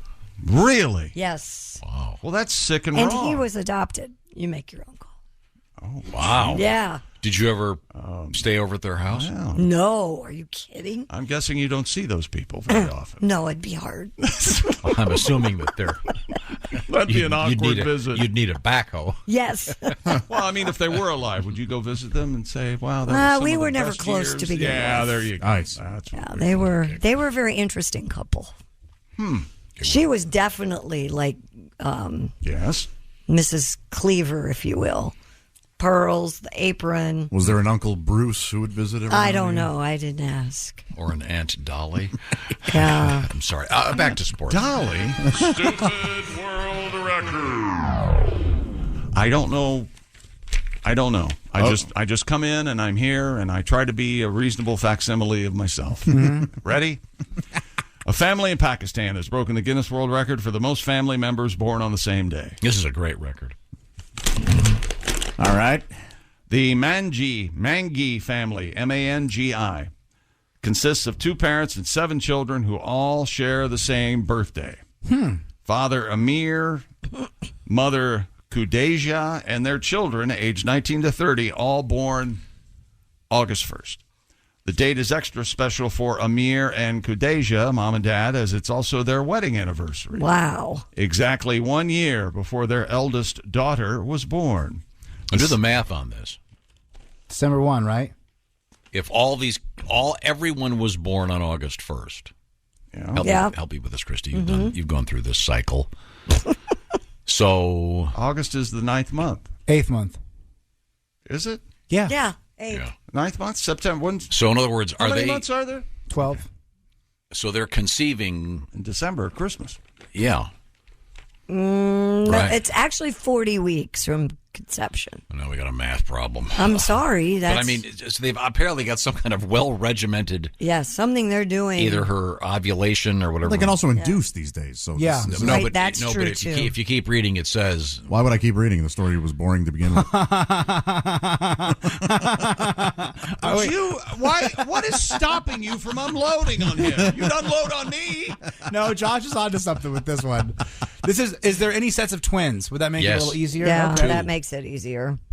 2 sets of twins. Wow. But still, all 7 children and the parents all born on the same day with no artificial insemination. There's no reason to read no the rest cesarean of the story. section. No inducement of any kind. No. Oh, wow. That is quite a thing. Man. So I just thought it was kind of interesting. I mean, part of it would be kind of crappy. I mean, it's like having a birthday on Christmas. You kind of don't get. Yeah. Here's your present for both. Well, yeah, everybody's birthday's the same day. It's everybody's birthday. You're not going to feel that special. Yeah. You have to share your birthday with that selfish guy, Jesus, always taking all the attention away. What a selfish guy he was. Yeah, but I mean, in this case, you've got to share with 9 other people? Yeah. And you're born in Pakistan. That wasn't. I don't. Okay. I can't believe Willie's the one laughing. Yeah, right. I don't condone it, but that got me, man. You're telling me it's better to be born in Pakistan than in, I don't know, Dayton, Ohio? Yeah, right. A lot of good food over there. We have Chick-fil-A. For starters. You ever get Pakistani food? Yeah, it's good. They got some great stuff over there. But I get it here. Makes it even better. Where I eat it in air conditioning. Yeah. Sterile utensils. Yeah. I don't have to smell camel farts. I don't know what's going on over there. I have no idea. Camel farts. In Pakistan. I'm sure I'd love it. Are you at the zoo? I'm sure I'd love it over there. I'd be fascinated. I would be. Wow. So they don't have camels in Pakistan? I don't know. Oh, Josh, and if we sent you over there, we could do a reality show, call it Joshi in Karachi, and that'd be fun for me. Is that a part of Pakistan? Yeah, I think so. See, I know nothing. But which is why I'm terrified of it and judge. And I'm glad you were born there. Yes. Okay. So I think it's pretty cool that they all have the same birthday. No? Okay. Yeah, it's pretty wild. Yeah, it is crazy. You totally changed his tune. Yes, absolutely. It's a great story. You got another world record? Well, after you tried to sick him on me. World record. A musician has broken the Guinness World Record for the highest altitude grand piano performance. Are we back on Nepal or something? No, we're in the Kardung Mountain Pass in India. Is that right? Oh. Can I do a complete story? Sorry, go ahead. David with an E, that's Davide Locatelli of Italy traveled to the Kardung La Mountain, which means the mountain, pass in India to conduct a piano performance at 17,634 feet above sea level. His feet beat the previous record of 17,473 feet. For the attempt, he played 5 of his own original songs. Oh, no. His Yamaha C5 brought into the location from New Delhi via a small truck. See, those are the guys that should be getting honored. They hold a grand piano up 17,000 feet. He played the piano for 16 minutes, which he recalls as he says it was the longest 16 minutes of his life. He's just sitting there. Well, maybe there's the oxygen level would be low, pretty right? low. 17,000 feet, that's going to be rough to breathe. I don't know if that's the dead zone or not. Maybe it is. Not yet. Must have been cold. Might be the dead zone. Should have played some Coldplay. instead of his own stuff. Here we go. I am cold and will play. I will play Coldplay. I thought the highest piano performance ever was Dr. John. When I saw that guy, man, he was smoking a joint the size of an oar. Everything's everything. Yeah, man. Well, talk about a high C. He's not done. IBID. I love him. Really. How about a basketball analogy? All the notes. The guy's playing a grand piano and 70,000 feet. He was at the top of the key. No. Basketball. It's a basketball term, Josh. I know you don't. You don't have to read everyone that's sent to you. Well, don't be so high strung. There's someone with a just doesn't know what they're writing. I love that guy. high strung. Now, do they? Oh, leave here it? he is. Oh, here he is now. He's wearing your suit, Tom. Well, he's wearing a checkered flag shirt. What the hell's that? Oh, all I've got about? that same shirt. Look at this douchebag. Now, Josh, what do you not like? Is it He's the really dangling into it. earring, the Is it blonde the hair, blonde hair? or the glasses? It's everything. It's the perfect storm of douchebag. Oh, man. He's got an Italian flag. It looks like a. So why was it bleached so hard? blonde, kind of a pompadour with wayfarers on. Did he have a lip piercing? Did I just see that? Look like it, Yes. yeah. Maybe a gauge piercing as well, and all that's fine. It but he didn't just look looked that like cold. He sure looked like a douchebag. I don't know. Maybe he was. Maybe he was only cold for the 17 minutes. He didn't have his jacket on. Yeah. Okay. There you go. So another unimpressive world record for you, Chick. I can't think of the last one that I was impressed by. I don't think I've been impressed by any of them, other than Bob Beeman. I like that one, but that was a long famous time broad ago. jump. Yeah, or log jump, whatever you'd like to say. Oh yeah. Is the term broad jump no longer used? When the ladies are out don't there. know how we got into these It's weeds. still appropriate, right? Look at that broad jump. Can you imagine? Look at the gams on that gal, huh? Okay. And now in the birthing hips competition, Josh Arnold. Coming Do I up, have birthing hips? we have interesting news. I worked with a guy with broad hips, man. Did you? Weird looking guy. Kind of pear shaped. Tiny torso, big ass. What's weird the, looking do you know guy. what the sort of the one I of think his the name was Bruce. the currency and Pretty sure it was Bruce. underground these days is? What? What do you mean, currency in the underground? What are you I talking don't think about? that's a sentence. Like you looking to buy a baby? What are you trying to buy illegally? It's laundry detergent. Oh, that. Yeah. You heard about this? I have not. People No. are stealing laundry detergent. It's like the number one thing being This stolen. has been out there for a Wow. long time. Yeah, It's been a while. It's spreading now. Why is that? According to the sheriff in this case, the new currency on the street is laundry detergent. Is that right? So we'll find that's just Pay you in Tide Pods? yeah, well, exactly. You wash your clothes in Tide? Of course I do. It's too damn cold to wash them outside. That's right. It's a seasonal. Oh, what is it? Hot. Well, Mark. I was trying to keep it. Generic? Yes, I don't.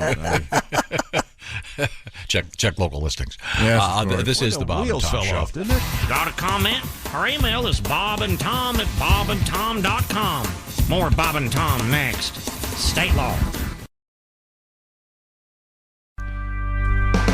Hey, welcome back to the Bob and Tom Show. Christy Lee at the news desk. Hello. There's Josh Arnold. Chick, how are you, buddy? There's Ace Cosby. There's Huh? Willie Griswold. Yo. I'm fine. There's Tom Griswold. Hello, Tom. But after you during the break, you seem a little. This is Todd from Des Moines. Hi, Todd from Des Moines. Oh, Where's that, Iowa? he wants to get this started, Tom. Todd from Des Moines has 4 gently used studded snow tires for sale or trade. I would consider a trade for a Conestoga wagon or a trampoline. He wants to start A little bit of tradio. According to Tammy, who's written in, the Flintstones was the first TV couple to be shown in bed together. Really? So I wonder who the first humans were. Actual living people. What? For some reason, I think it's Green Acres. Fred and Wilma weren't real? Oh, no, man. They were they were quite a couple, though. They were drawn together. Oh, nice. Thank you, Willie. Did they just sleep They in bed, were or did they drawn ever together. yabba dabba do it? They had pebbles. They had to. Yeah. That's right. And if I remember correctly, you could name, was it Pebbles or Bam Bam that you could name? Bam There was Bam. a big contest. I think, yeah, there was a contest. Yeah. I think Bam Bam was They were- adopted. They were on prime time. Right? Yeah. I don't remember. I think so. That sounds right. But Alan Reed was the voice of that's Fred Flintstone. Yeah. Great.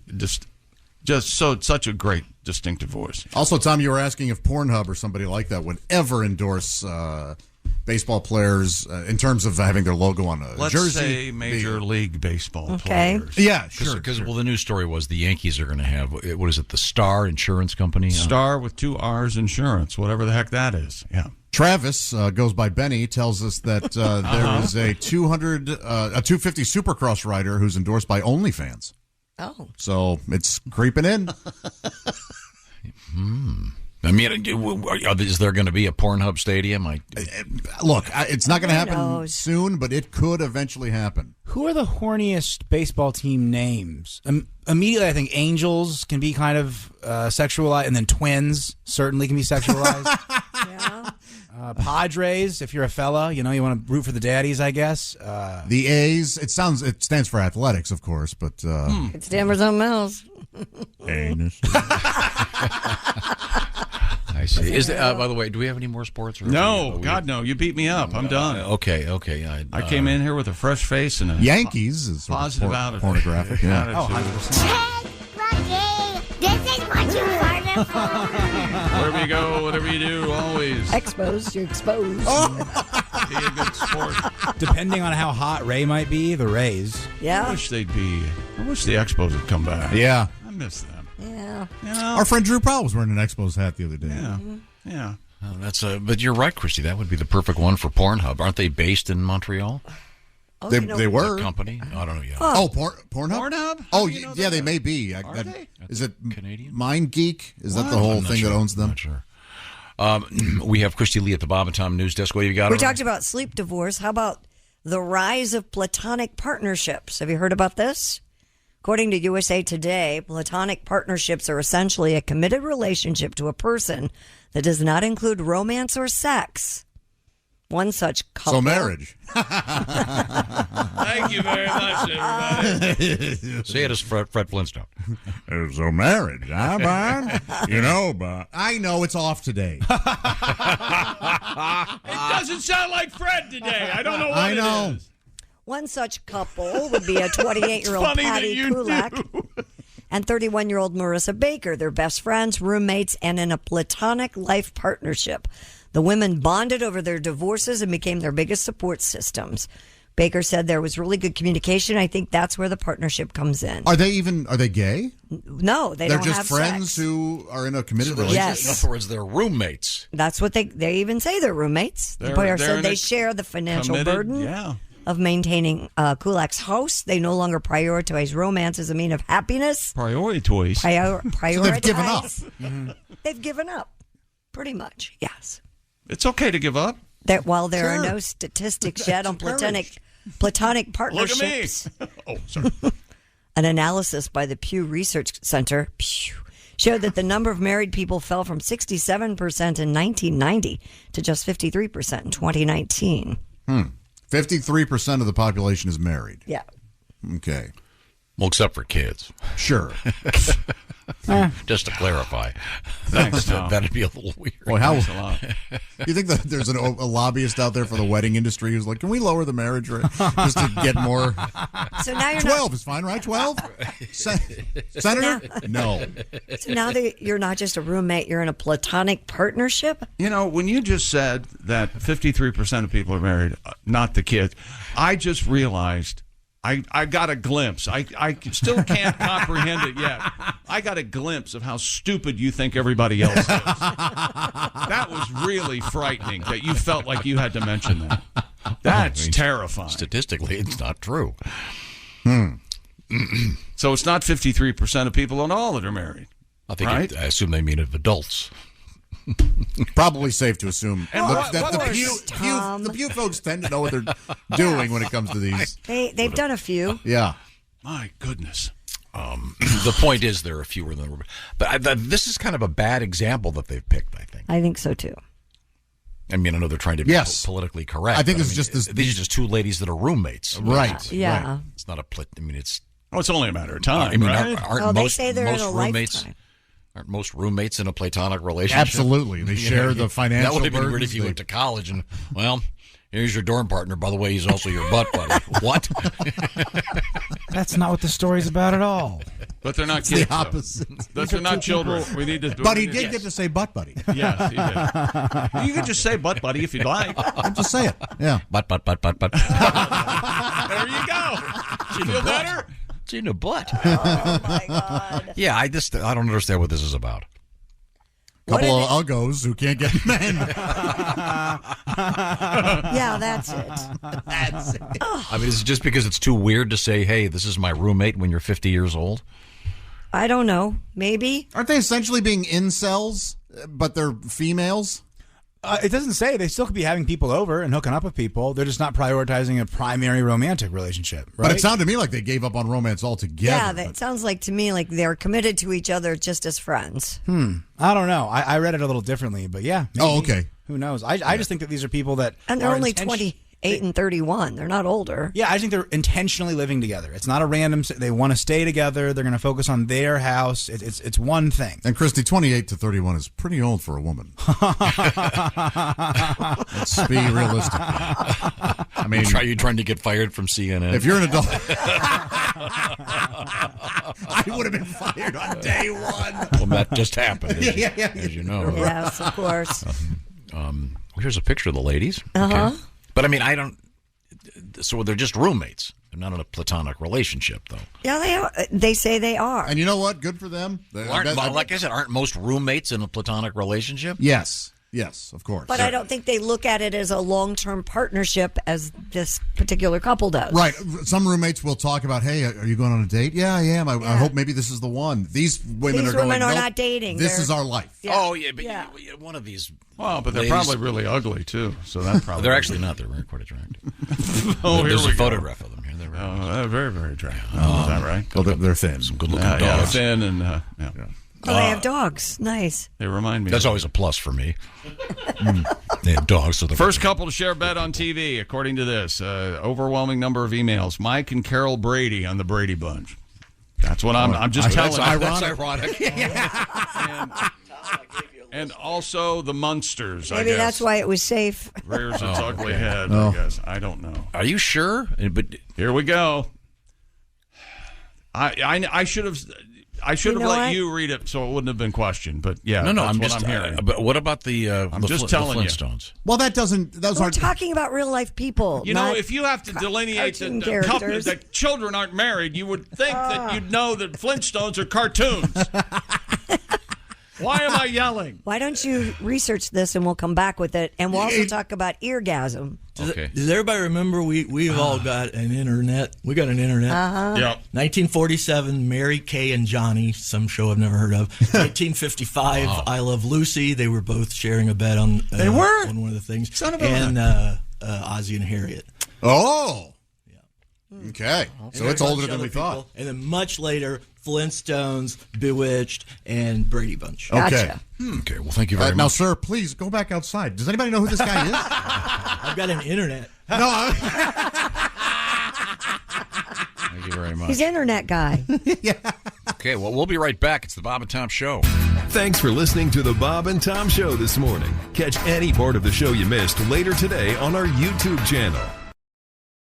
Hey, it's Bill Simmons from the Bill Simmons Podcast here to tell you about Michelob Ultra Courtside. It's getting fans closer to the NBA with a chance to win prizes like courtside seats, a trip to All-Star Weekend, and much more. Check it out at MichelobUltra.com/courtside. Michelob Ultra Superior Access, Courtside 24-25 sweepstakes, no purchase necessary. Open to U.S. residents 21 and up. Begins on October 1st, 2024, ends July 1st, 2025. Multiple entry periods. Visit MichelobUltra.com/courtside for free entry deadlines, and official rules. Message and data rates may apply. Void where prohibited.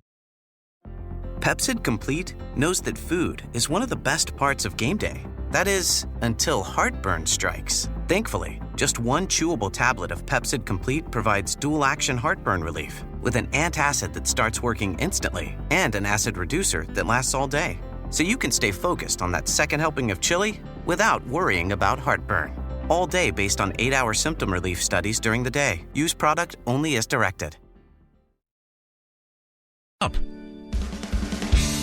Welcome back to the Bob and Tom Show. Christy Lee at the news desk. Hello. There's Josh Arnold. Boy, the windbags love the topic of what couples on television shared a bed or didn't share a bed. Hot dog. There's Jess Hooker. She joins us. Good morning. There's Ace Cosby. Hey. There's Willie Griswold. Hey, on horny baseball teams, Nick wrote in the best one, the Nationals, for short, the Nats, the heavy Nats. I mean... Oh, Willie, that's... Yes. The horniest baseball team there is, so thank you, Nick. Chick McGee, and here's Tom Griswold. 5 topics at the same time. Let's pick one. Okay. You've heard the show. I'm responsible for that. Let's see. Jess Hooker's here. Hey, Jess. We'll get to a topic that I want to force you to talk about. Okay. But a couple things. First of all, the Yankees are going to have a commercial message on their uniform. Like a Star Insurance with 2 R's. STARR, evidently. Yeah. I just hope it doesn't get to the point where it's like NASCAR, because I think that's meaningless then, because there's too many things on the uniform and they all just become nothing. But I think you're going to start seeing this with everything. You've already got all the fields are designated, and et cetera, et cetera. Do you think it could eventually be the, for instance, the Frito-Lay Yankees as opposed to the New York Yankees? Do you think we'll eventually get to that? I don't think so. Chick and I were talking off the other day. Does the Wrigley Company pay anything commensurate with what that's actually worth? I'm not sure. I don't know that Busch does either for Busch Stadium. I think that's just... Do they still call it? Is it still Busch Stadium? It is. Even though, but is Busch? Didn't InBev sell or some Russian company owns them now or something? Yeah, InBev bought Anheuser-Busch, but it's they're still it's still. But I mean, Wrigley is Wrigley.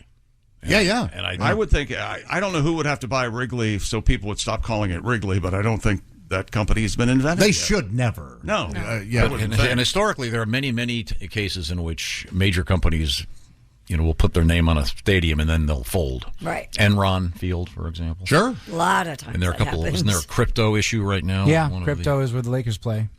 Formerly Staples. But a team wearing that's kind of new in the world of the Yankees for sure. The Yankees for sure. They don't even put last names on their jerseys. No, they are really, really clean. But again, they always said they were going to keep it that way. But $25 million for the season, I guess.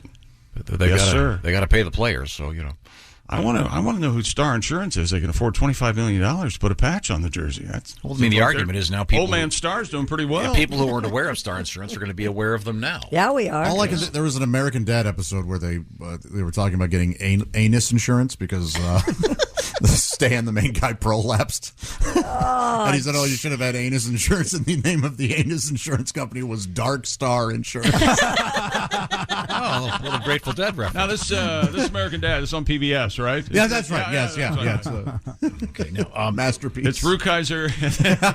So, Jessica Hooker, since you are just joining us, this all started with a news story that is, I think, really dumb about sleep divorce. So it's something they're supposedly calling sleep divorce. You want to read the story? Yes, a recent survey has found more than a third of Americans have a so-called sleep divorce.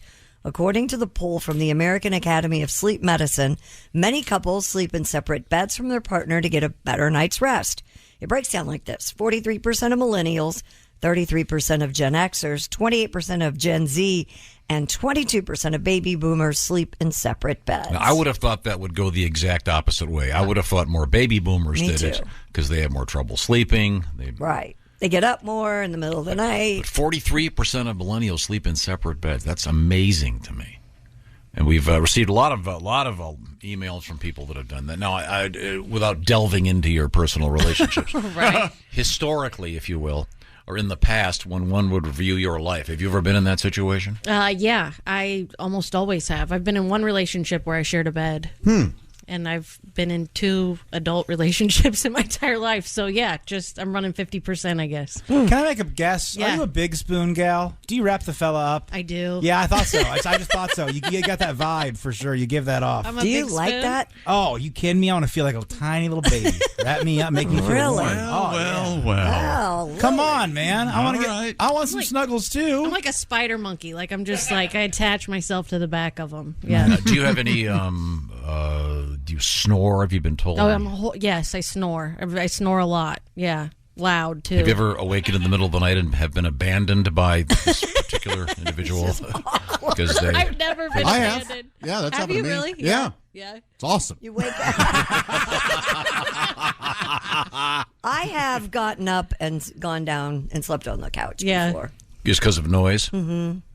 Yeah. All right. Okay. Well, this is fascinating to me that, again, one would think that older folks would be more likely to do this, but this led to a discussion of who was the first one to sleep in the same bed on television, and this gets... We should just drop it. I don't think we'll ever... We're getting so much... Doesn't matter, really. You know that there are some people out there that it matters to very much what we're saying and how we're saying it. Believe me. Apparently, according to, as Dean just mentioned, according to MeTV, Mary Kay and Johnny, which was a live broadcast show when there were only 250,000 television sets in America in 1947, they apparently had a one bed. Okay. All right. And it was indicated that it was implied that they were in the same bed. I Love Lucy in 1955.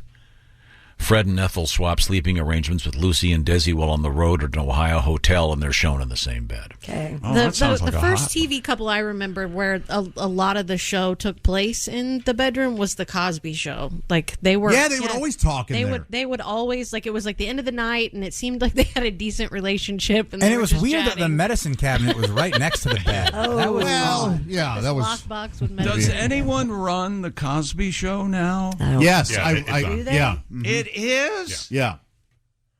So they were doing your favorite thing, talking right before they go to bed. I'm fine with it.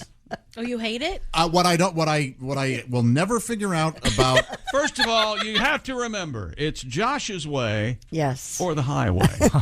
Yeah, I've kind of built that.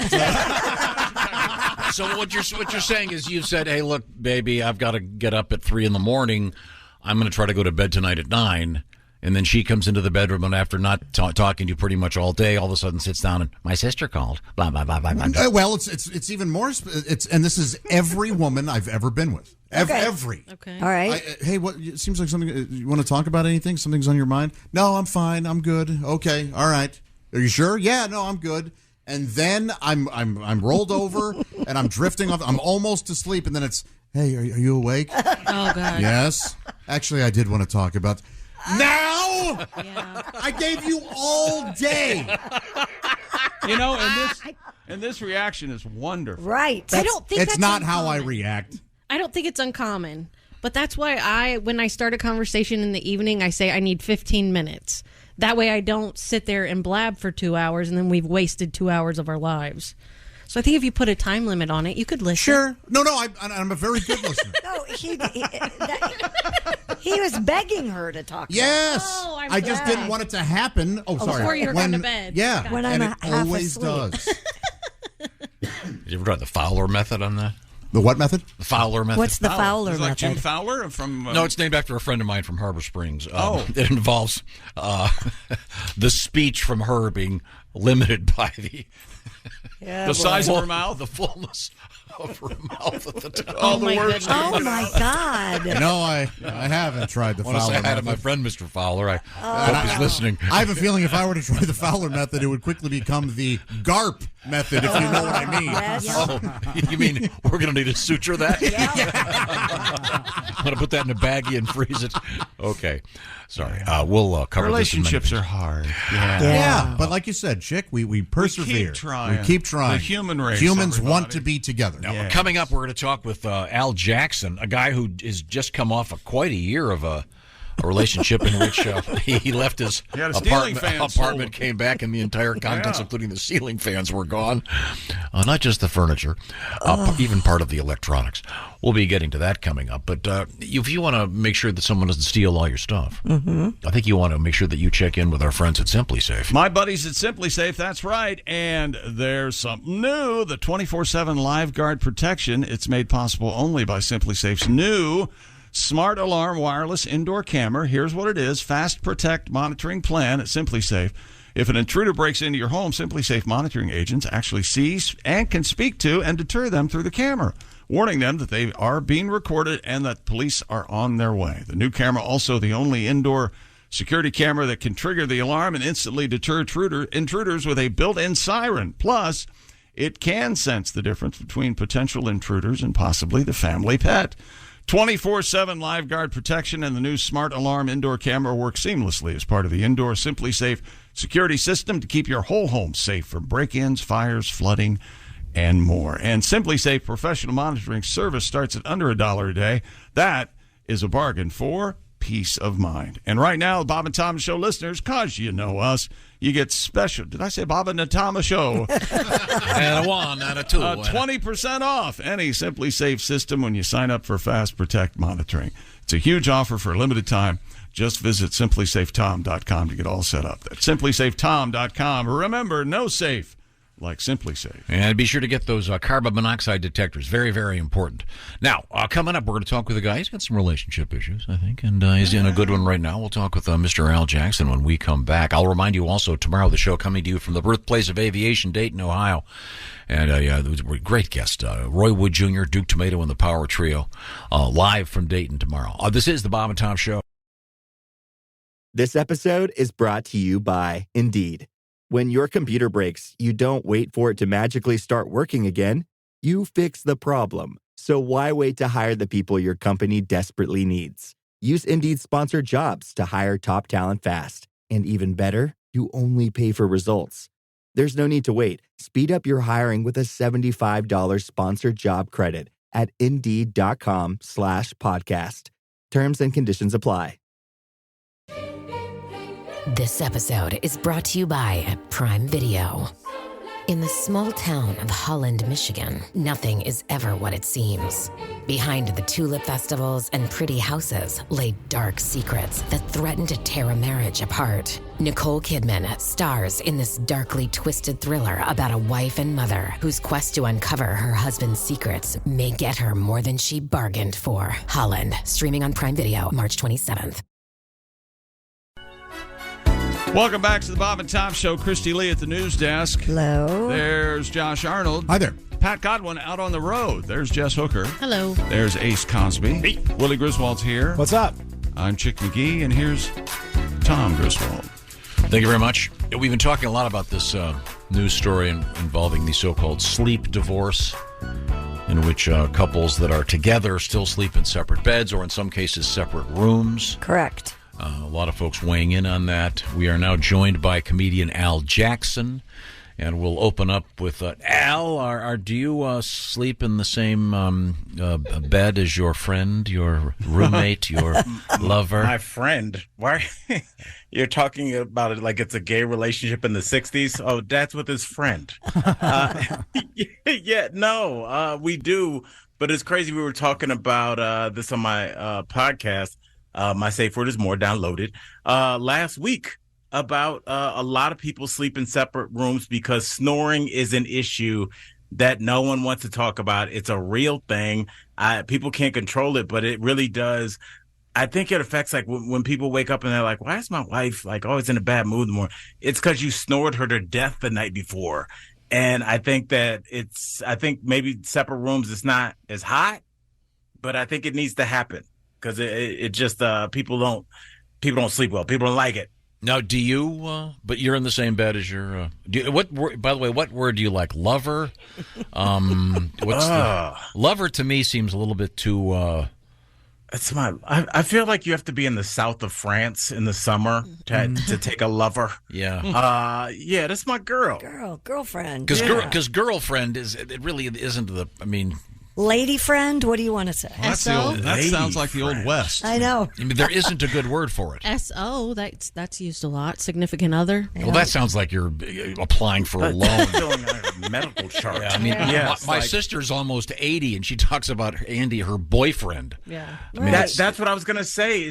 Tom, I feel like boyfriend, girlfriend, that's got to stop like when you hit 35. I never understood why that has to stop. I don't either. I still do it. I'll talk about my girlfriend. Sure, I do it. Not anymore. I have a husband, but I said boyfriend. By the way, you said that with a lot of disdain.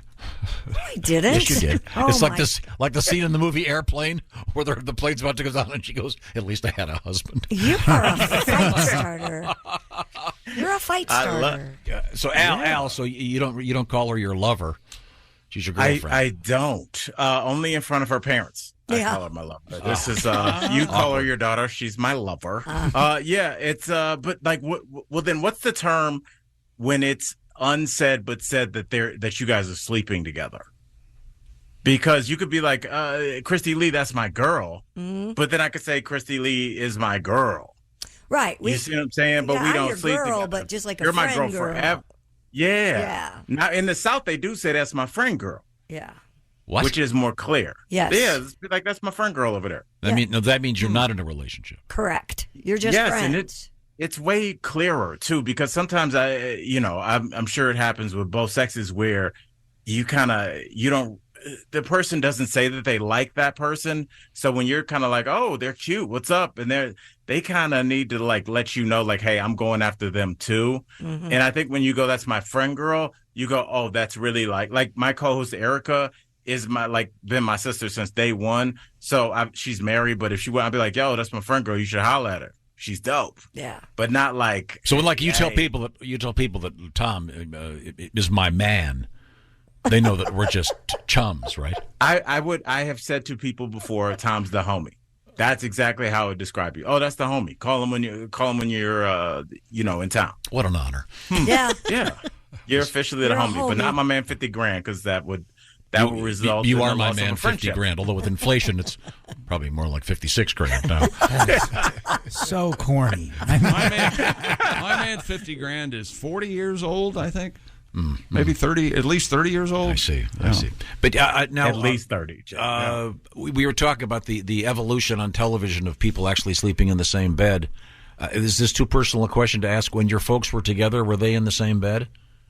They were, but I remember like watching shows, reruns when I was growing up, where they would, they would say when the show was ending, they'd be like, good night, and they would be in separate beds. And even as a little kid, I was like, what's up with that? Mm-hmm. Like, why? It's like sleepaway camp. But I do think that if there is a different sleeping arrangement, as awkward as it may be, you need to tell your kids what's up, because they're just going to fill in the gaps. And if dad is sleeping on the couch, if it's because he has a bad back, even if it's not because he has a bad back, say it's because he has a bad back. Yeah.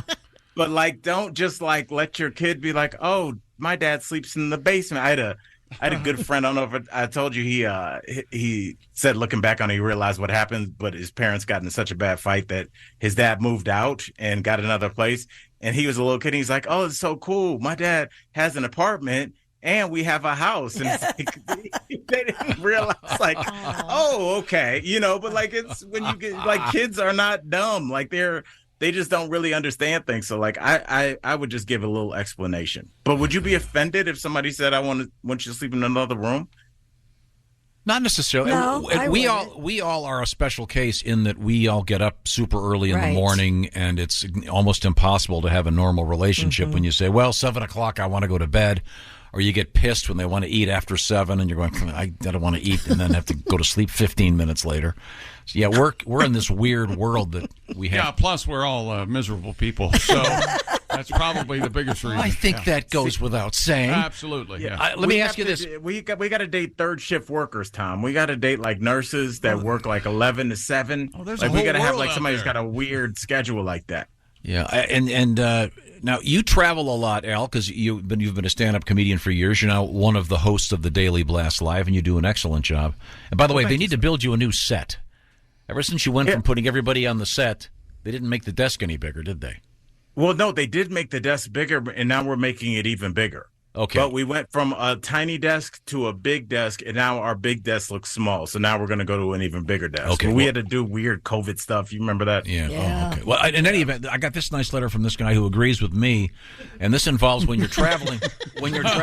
So you'll hear it. You'll hear it because he agrees with me. That or if he's from Michigan. There you go. Or he's a sailor, one of the things we love, or a skier, any of those things. Al, so you're on the road. You've got your lady friend with you. And you're in a hotel, and you have to have a major transaction in the morning. Oh, geez. Now, this guy does what I do, which is I go downstairs, if preferably the hotel has a conference center, where there's usually a gigantic bathroom no one's going to be in, and then you can do whatever you have to do and not disturb anybody. You know what I'm talking about? You and I. Do I know what you're talking about, Tom? You're talking about my life, bro. This is what I love to talk about, and I feel like a lot of couples do not have the discussion, especially, and Christy, you know this, on a first vacation. Jess, you know that, like, you want to make a good impression. You want to be sexy. You're going to be wearing your bikini if you guys are in a tropical place. But, like, we are human beings. So then how do you handle that? Right. I talked to my co-host, and what she said, which I didn't even think about, she was like, unless you're a crazy person, you need to take some poopery with you. Because that is the move. But here's what I don't like, and I don't know how to say this on radio. We are now in this age of cutesy boutique hotels, which I hate, that have gone away from the door hinge, and they now have those farmers sliding doors. Yes, the barn door. Which leaves a gap, which I have a term. Yeah. that goes Air before leak. Gap. Yes. What up with that though? Because we're not making pasta in there. It's not going to smell good. And like, why would you leave a 1-inch gap that goes around the entire door frame? Yeah. We need Congress stop talking about stuff we don't care about and start getting on this gap. Yeah. Because it's seal affecting those bathroom relationships. doors. Put in a vent fan. Yeah, I don't want to go to the lobby anymore. Because sometimes there's a convention down there, Tom, and it's like weird. And like, I've had to go to that lobby, and then sometimes there's like a kids pageant. Now I'm the creep. They're like, why are you down here? You have a room. I'm like, I don't know. Picture barn doors. There's a kids' beauty pageant, and there's some dude using the crapper. It's so weird. There's a lot of those. There's a lot of weird stuff going on in hotels. If you go there's always, I've gone to 2 furry conventions. I mean, I've stayed in places that, like, furries are huge. Who knew? Yeah, I was. There was a furry convention, and I was in the food court at that mall where this hotel is. Have I told you the story? And the guy had a tail coming out of his shorts. Yes. Seriously, I'm not kidding. He was wearing like really short shorts, and there was this big tail coming out of his shorts. And then it dawned on me how that tail was being held in there. It's actually an elastic belt. Oh, it's not like a plug?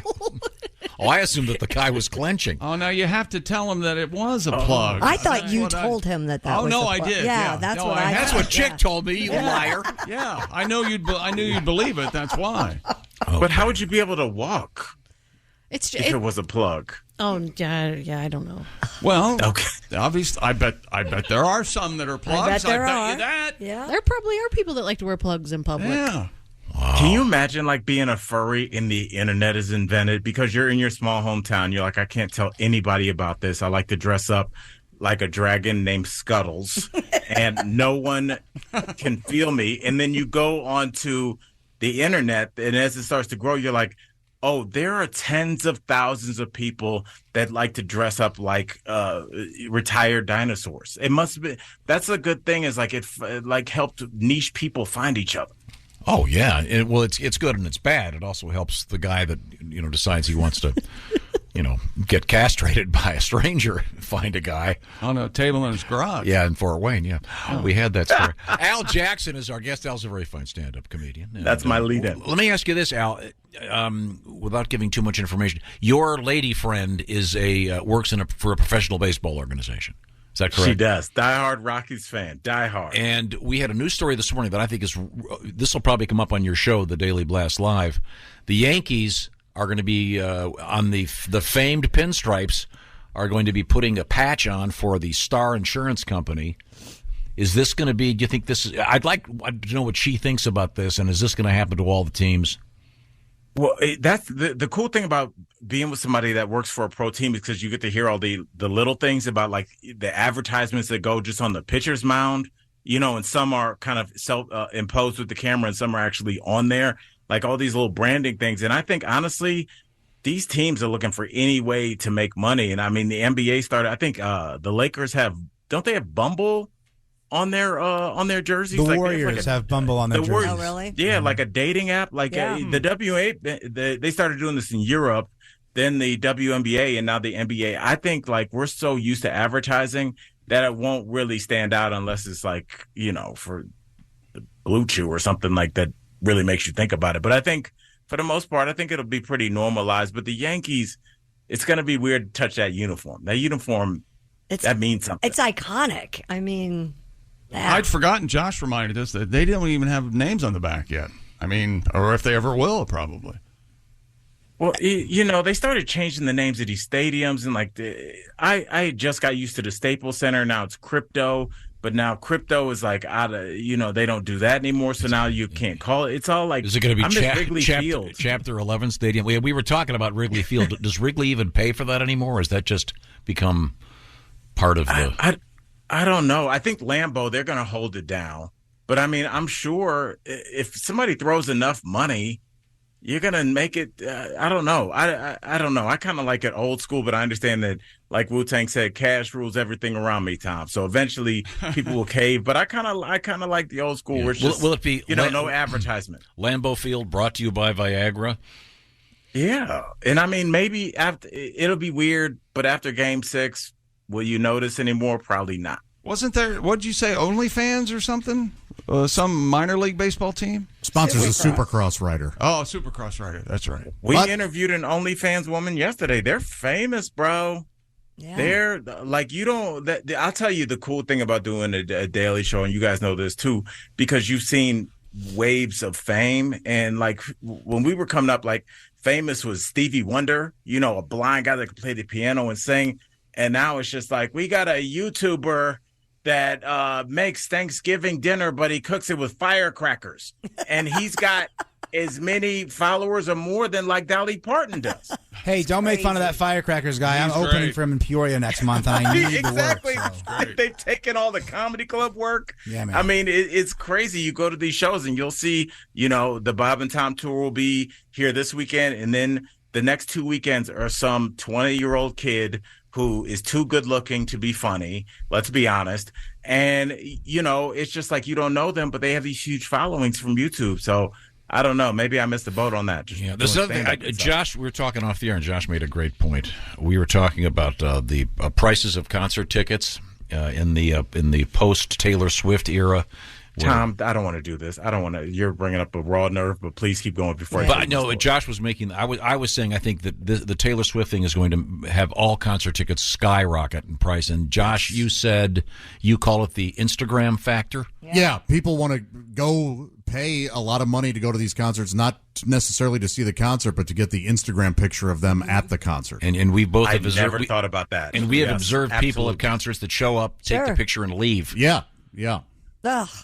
I will say this. For my daughter's 16th birthday, I'm actually going to NYU this weekend with her to get her moved into the dorms. And for her 16th birthday, I took her. I got her and two of her friends concert tickets at the State Farm Arena in Atlanta to go see the artist SZA. Do you know who that is, Tom? Yeah. SZA. I'm sure you do. Mm-hmm. She's got the hair over her eyes. Looks like a black and white cookie with the. No, that's Sia. That's Sia. That's hilarious that I was wrong. I love that. Yeah, I thought you were being sarcastic. No, SZA's like she does. She's like this generation's Erykah Badu. Yeah, that's she's like very pro feminist. You go, girl. Kinda, some harebrained scheme, huh? Yeah, but like very empowering. I love it. So I'm like, okay, for your 16th birthday, I'm going to get you 3 tickets, two of your best friends. And she was like, cool. So I had committed at that point. Tom, I got the pre-sale for 3 tickets. They were good seats. They weren't on the stage. $2,700, sir. Yeah. Yeah, it's crazy. That was like a used Civic when I was growing up. That was like your car. Yeah, bro. Civics are tough. You can't kill a Civic. I'm telling you. Yes, right now. It's in-state tuition. They run forever. Al Jackson's our guest. Al is one of the hosts of the Daily Blast Live. Al, it's always a great pleasure.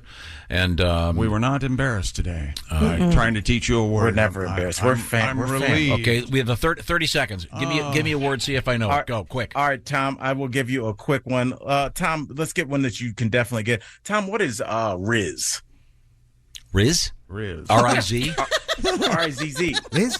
R-I-Z-Z. What was that name again? You have this, Tom. Wow. Riz. It's in your name. Riz. Tom Riswold. Is it a rap producer, a hip hop guy? No, it's short for something that everybody in that studio has. That's a good giveaway. Riz. Starts with the C, but this is a shortened version of that. Charisma. Yes. Yes. Tom. That's your walk-off. Oh, That's baby. your walk-off in there. Can I get some more props for Tom in that studio? That was impressive. No, you can't. Yeah, he spoon-fed me. I know. No, you talk to him. You talk to him one time a week. Okay. You shut your hole. Al, you are one of the most. You're one of the most charismatic guys that I know. Thanks, Al. We'll see you. All right, love you. Bye, Al. Oh, that's great. Right now, I want to talk about helping yourself here. The Bob and Tom Show is sponsored by BetterHelp. There is so much going on out there. It's so confusing. Everyone can feel overwhelmed. And maybe you want to kind of calm yourself down a little bit. That's where therapy comes in. Helps you have your best life. So something really interesting in the world of therapy is going on right now, and it's called BetterHelp. BetterHelp makes use of contemporary technology by hooking you up with a therapist online, and the therapy is performed online. So it helps you get the best version of yourself. And the way it works is you fill out a brief questionnaire, and you will get matched with a licensed therapist. And by the way, you can switch therapists at any time for no additional charge. And the key to this is convenience, flexibility. It's suited to your schedule.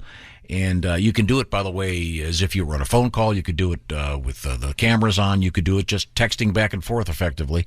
It's BetterHelp, and therapy that is performed via your computer or your phone. So let therapy be your map with BetterHelp. Go to BetterHelp.com/BT show to get 10% off your first month. That's BetterHelp.com/BT show. BetterHelp, HELP.com/BT show. The Bob and Tom Show is sponsored by BetterHelp. When we come back, Christy's at the news desk. What else is happening over there? Well, we have to get to our eargasm story. We have a horrific cruise story. Oh, my gosh. Yeah, I kind of wonder. I'm surprised that you even gave me this one. It's brutal. Many dead? Yeah. Yeah, Not people, though. Not people. Oh, no. In a way, worse. Oh, no. Oh, boy. Pets? Family pets? What's going on? It's Sort rough. of a Noah's Ark meets Titanic? You're getting closer. Yeah. Okay. We also have the corpse flower. We got a volcano erupting in Iceland, and they have to warn tourists not to go too close. Yeah, I'm sure they do. Once Remember again, the last time? Once again, the Yes. the Insta effect. Yes. Hey, look at me! Look where I am! Look at the. In this case, it's more of an Instapot effect. Thank you. There go all the good jokes. This is the Bob and Tom Show. More Bob and Tom next. Got a comment? Our email is bobandtom@bobandtom.com. Details coming up. You just can't help yourself. It's okay to stop. No. And take a breath. No. Welcome back to the Bob and Tom Show. Christy Lee at the news desk. Do you approve of this interstitial music? I do not. There's Josh Arnold. See what I have to deal with, Jess? It's unbelievable. I'm familiar. There's Jess Hooker. Hi. There's Ace Cosby. Hey, yes, I'm a real monster. There's Willie Griswold. It feels like country music on Broadway. It feels like very overproduced. It's something trying to be something else, but like it's when not. a president works in the South and he's trying to campaign down there, this is what he plays. Oh, I like this one. Me too. He's happy. Here's Yeah. Just like a Yankee. Let's write some words to it, Josh. What do you think? It's the Bob and Tom Show. Three handsome men, two I should have handsome said I ladies. liked it. Would it have been over by now?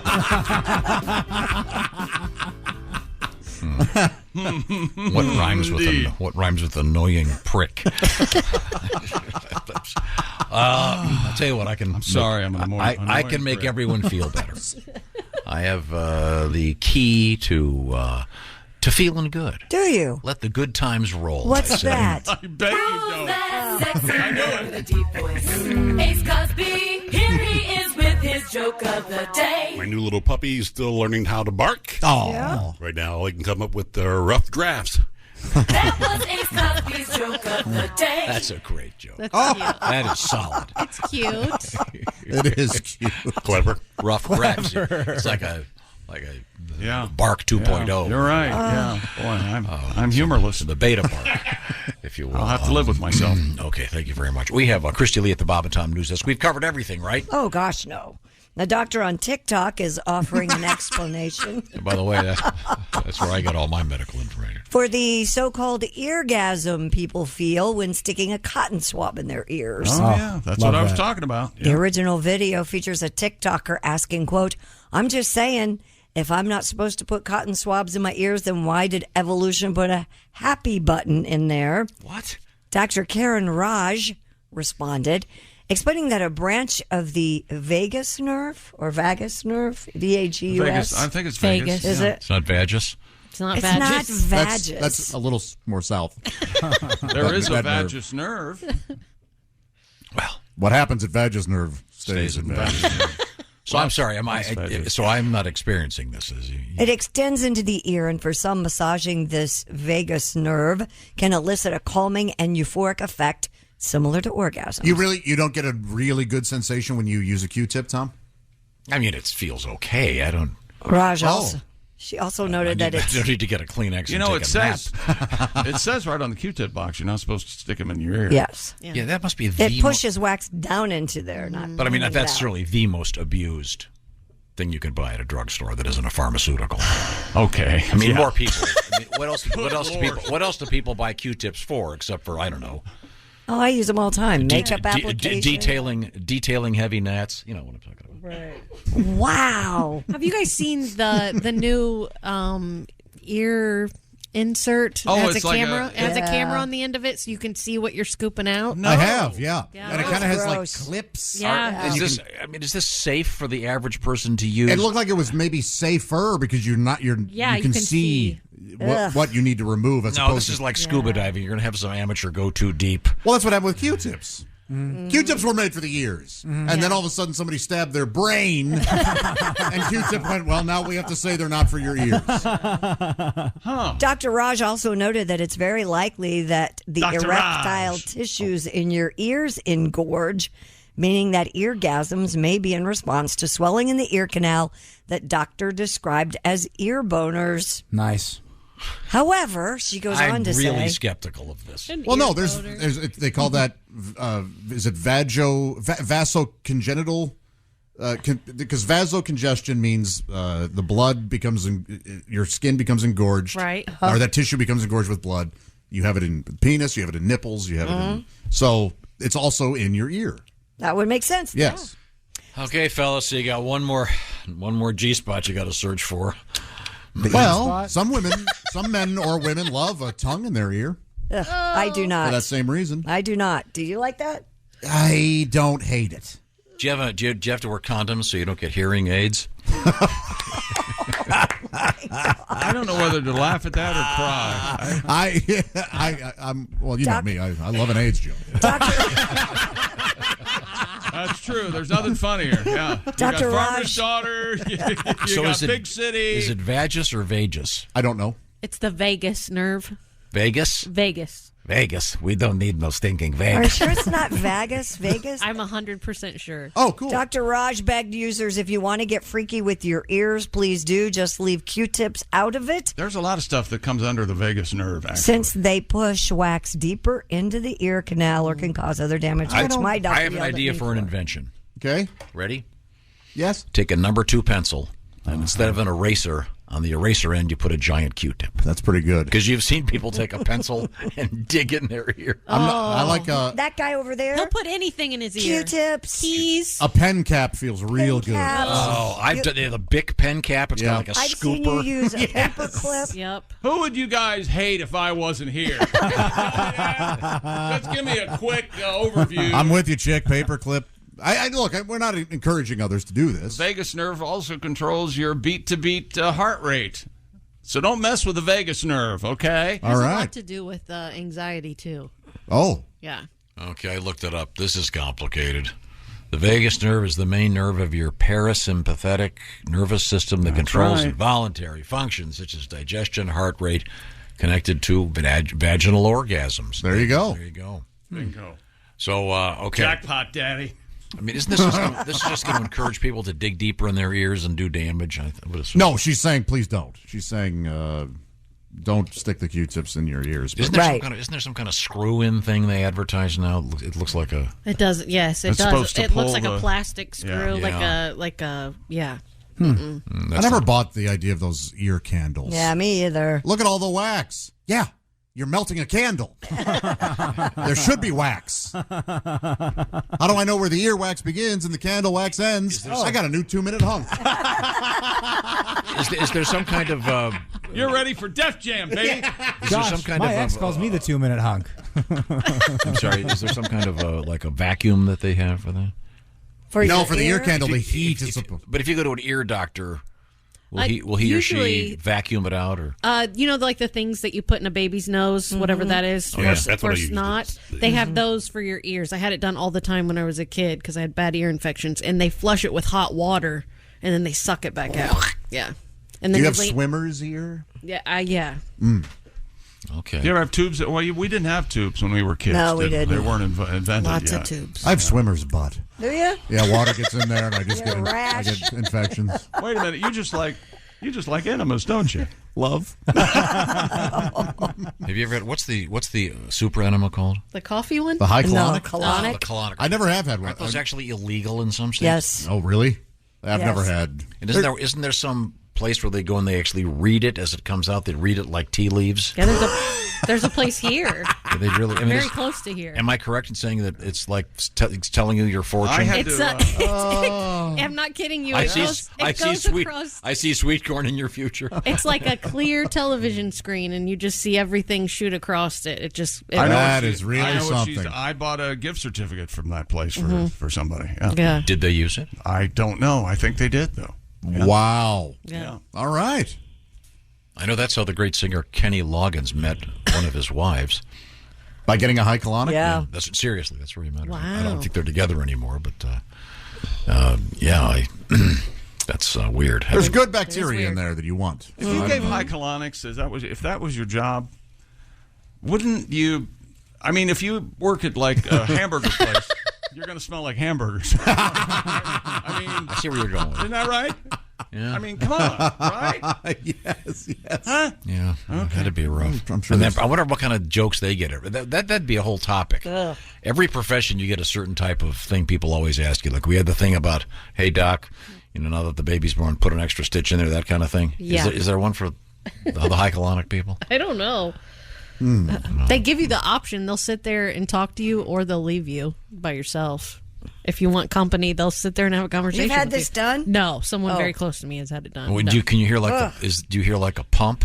Yeah, you can hear Like that. It's waka, like waka, they waka, said it was waka. like you just hear water running. Yeah, How much? How much did they put like in a there? washing machine. You did it? Yeah, they gave me the option. They said, she goes, do you want me to stay here or do you want me to leave? I said, well, it's up to you. I'm going to be masturbating either way. I mean, is it extra? We'll be back. I'm not sure we will. After that, I don't know if we should be. That's a good. Coming up, we have the corpse flower is back. A couple of them, as a matter of fact, and Volcano, Iceland, and the currency on the street these days is, of all things, laundry detergent. We'll find out about that. This is the Bob and Tom Show. Hey, thanks for listening to the Bob and Tom Show this morning. Get a look at today's show on our YouTube channel. Business taxes. We're stressing about all the time and all the money you spent on your taxes. This is my bill? Now Business Taxes is a TurboTax small business expert who does your taxes for you and offers year-round advice at no additional cost, so you can keep more money in your business. Now this is taxes. Intuit TurboTax. Get an expert now on TurboTax.com/business. Only available with TurboTax Live Full Service. Welcome back to the Bob and Tom Show. Christy Lee at the news desk. Hello. There's Josh Arnold. Hey there. There's Jess Hooker. Hi. There's Ace Cosby. Willie Griswold's here. What up? Pat Godwin on the road. I'm Chick McGee, and here's Tom Griswold. Hello, Tom. Do you approve of this one? I do. It's got a Family Feud kind of feel. Yeah, game show, definitely. Kind of like, okay, move it on. Move it forward. It's okay. Sherry, come on down. Yeah. Did you say Cherry or Jerry? It's Sherry. Oh, Sherry. Do you have one that you like? Yeah, there's a bunch I like. Oh, okay. Do you remember, do they still do this on the Family Feud when they would introduce the families for the first time? They'd all be in a pose in a living room setting. Oh, yeah. And you could kind of, look, that's sort of clever. They're pretending to fight or, look, they look like royalty. Exactly. Ready Do they for still do action. that? I don't think so. I watched a celebrity one yesterday, and they didn't have a background, but they were standing there. And Okay. I used to love that. Is Richard Dawson still with us? He's not. No. Well, he would really kiss the women on the lips. He sure did. Yeah. Right on the lips. You just stare at their husbands. Yeah, I get it. Yeah, what are you going to do? Yeah. First, I'm going to kiss your wife and then your daughter, sir. What are you going to do about it? He would. Yeah. And he'd go in for seconds. Wow. Yikes. Now, he got taught by the best, Bob Crane, right? Yeah, they probably watched a couple flicks together. Yeah. Oh, yeah. Oh, that's right. They were both on Hogan's Heroes. Hogan. We were talking about this sleep organization that has started the term sleep divorce, which is not about divorce. It's about sleeping in separate beds or separate bedrooms. Yeah, it's a tad dramatic. Yeah. You don't particularly care for the term. I agree with you, Josh. It is kind of stupid. Got this one from David. He writes, my wife and I have separate bedrooms. We have for the last 8 years. I'm a bartender. She's a school teacher. We have very opposite schedules. Makes sense. I'll be crawling into bed 45 minutes before her alarm goes off. Oh, boy. Also, we have 3 cats and a 140-pound Great Pyrenees dog. If we're in the same bed, the only sleep is by the dog and the 3 cats, and I snore like a freight train. So they have separate bedrooms. There you go. Now, my question is, then, is there a room that is the one for, as they used to say in the TV game shows, making whoopee? I don't think so. This was on CBS Sunday Morning about people having separate bedrooms, and they do sleepovers. They're like, hey, you want to come over to my place tonight? And that's fun. And they'll bang it out, and then they'll sleep or go back to their room. I don't know. Bang it out. They will bang it out, said the young lady. Well, apparently Jane Pauley said it. I don't think she said that. And then he writes, he goes into the banging it out without such unfortunate verbiage. And he says, afterwards, you get to go to sleep in your own room. I am happy with my window open and just a sheet. She's snug under a pile of blankets. Best thing ever. Okay. Good. That could be a for thing. you. Yeah. That could be a thing. The blanket thing? I had a college roommate. You said it twice. I think it's your thing. No, That's no, what I heard. No, not at all. No, I meant what I meant to say. The thing of the cold air thing. Yeah. Do you ever know anybody that had to have the window open no matter how hot or cold or whatever it is? I had a roommate that was that way. It could be 20 degrees outside, window open 6 inches. Ooh. And heat blasting? Yeah. That's how it was. It's like the cold dorms. Yeah, that's what they did when we were in college during the winter to keep, parasites and infection and flu and all those things out of there. Okay. Do you like a nice cold room? I like a cold room, yes. And a warm man? Not the second part, but I like a cold room. I'll take a warm blanket. Yeah. No, I like it. I'm at an age now where I gotta crack the window open halfway through the night sometimes. The hot flashes are hitting, so. Oh. Yeah. Now, do you have one of those lead blankets that people use? What are those called? Weighted blanket. I have one. Really? You have one? No, you're right. Oh, Lead blanket. I do. Yes, I have a weighted blanket. That's got to be very... Love it. Yeah, comforting. You have the one that's cooling, so you don't get too hot. Have you seen those? I have seen those. I have a cooling throw, I guess. Oh, okay. So does this blanket go from head to toe? Yes. No, it just is on the... No, it's just... if you have a blanket that doesn't cover your feet, it's not really a blanket. It's not really worth much as a blanket if it doesn't cover you entirely, does it? But what is it you... No, this weight... I don't have one of these. I've heard about these weighted blankets. The Flintstones were cartoon characters. You understand that. I have a child-size, twin-size blanket because my husband doesn't care for it, so perfect. It's on my side of the bed. How much does it weigh? It's light. It's the kid one, like so the whatever. Kid, 7 to 10 pounds. And they're made of lead to prevent radiation. They're not lead. They're little. What's he talking about? So when you go get your teeth cleaned and they put that weighted, it's such a nice feeling. Mm-hmm. You don't like the radiation. Yeah, I do that. I could fall asleep in the dentist chair. Yes, easily. Oh, me too. I love those. Why don't we get you in the dentist chair? I wouldn't mind having one of those. What? Right here.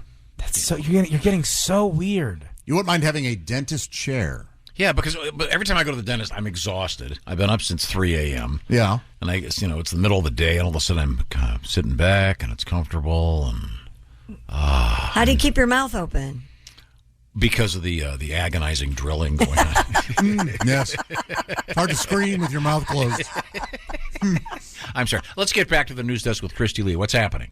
Two very offensive, smelly corpse flowers are in bloom in the United States. Why do they keep doing The this? Titan arum, or corpse flower, derives its name from the putrid stench of rotting flesh it produces when it unfurls. Lovely. In spite of, or because of the smell, the flower's unpredictable bloom often draws throngs of spectators. And they're huge, right? Uh-huh. The spectators, some are thin. Not the spectators. No, really fat people do like the Let's corpse go look flower. at the stinky flowers together. A corpse flower in San Francisco's Conservatory of Flowers and one at the San Diego Botanic Gardens, currently in bloom for a brief period of time. Both flowers have passed their peak in the blooming cycle, so their signature stench is no longer as pungent as it once was. Christy, are you at all curious? Would you go? Nah, I'm not really curious about it. I'd like to see one of these, but apparently it's like a rotting corpse and humidity, and it really stinks. Why would you But it's want to do gigantic. that? Well, they're really pretty. They're really beautiful. I'd like. I can look at them. And they're kind of rare, and they don't exactly know when they're going to bloom. It just sort of happens. I think they're unique. I don't think they're really pretty. Wouldn't you? I don't know. They're big, aren't they? Yeah, that's the thing. You can't tell from the photograph because there's no scale, but they're very large. That's part of the charm. I think they look kind of phallic in a way. Well, let's see it. Well, there is kind of a There's a big- large thing in the middle coming up. What is that? A stamen? Is that what Very nice. Kind You of- remember kind of- your biology class. Kind of dunce cap-esque, really pointy. They, It's massive. Mhm. Oh, does that one have scales? Yeah, it has there's a two man people standing next by to it. it. See? Yeah. Okay. Yeah. Oh, yeah. Oh, is that the weird guy with the long blonde hair? I got that picture. Yeah, curly. Yeah, curly blonde hair. Yeah. Oh, that's a man? Yes. Coming up. He's got a blonde mustache. These men with got a long hair, I mustache. tell you what. Yeah.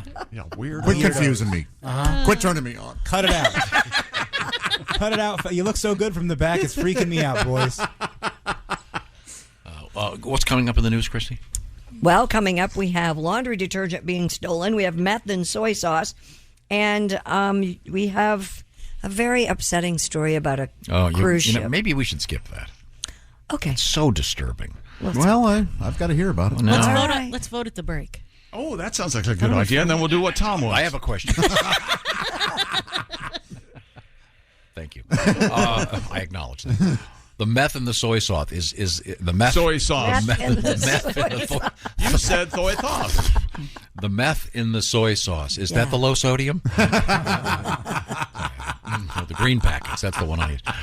Speaking of food, 'tis the season. It's the summer. Why does it have a lot to do with food? I don't know. It just seems like food's better in the summer. And also, at the same time, you don't want to waste your time at the grocery store. Oh, sure, it's air-conditioned and nice. They got a lot of selections. But how about having somebody else do the shopping for you and then doing 90% of the prep for you? That's what HelloFresh is all about.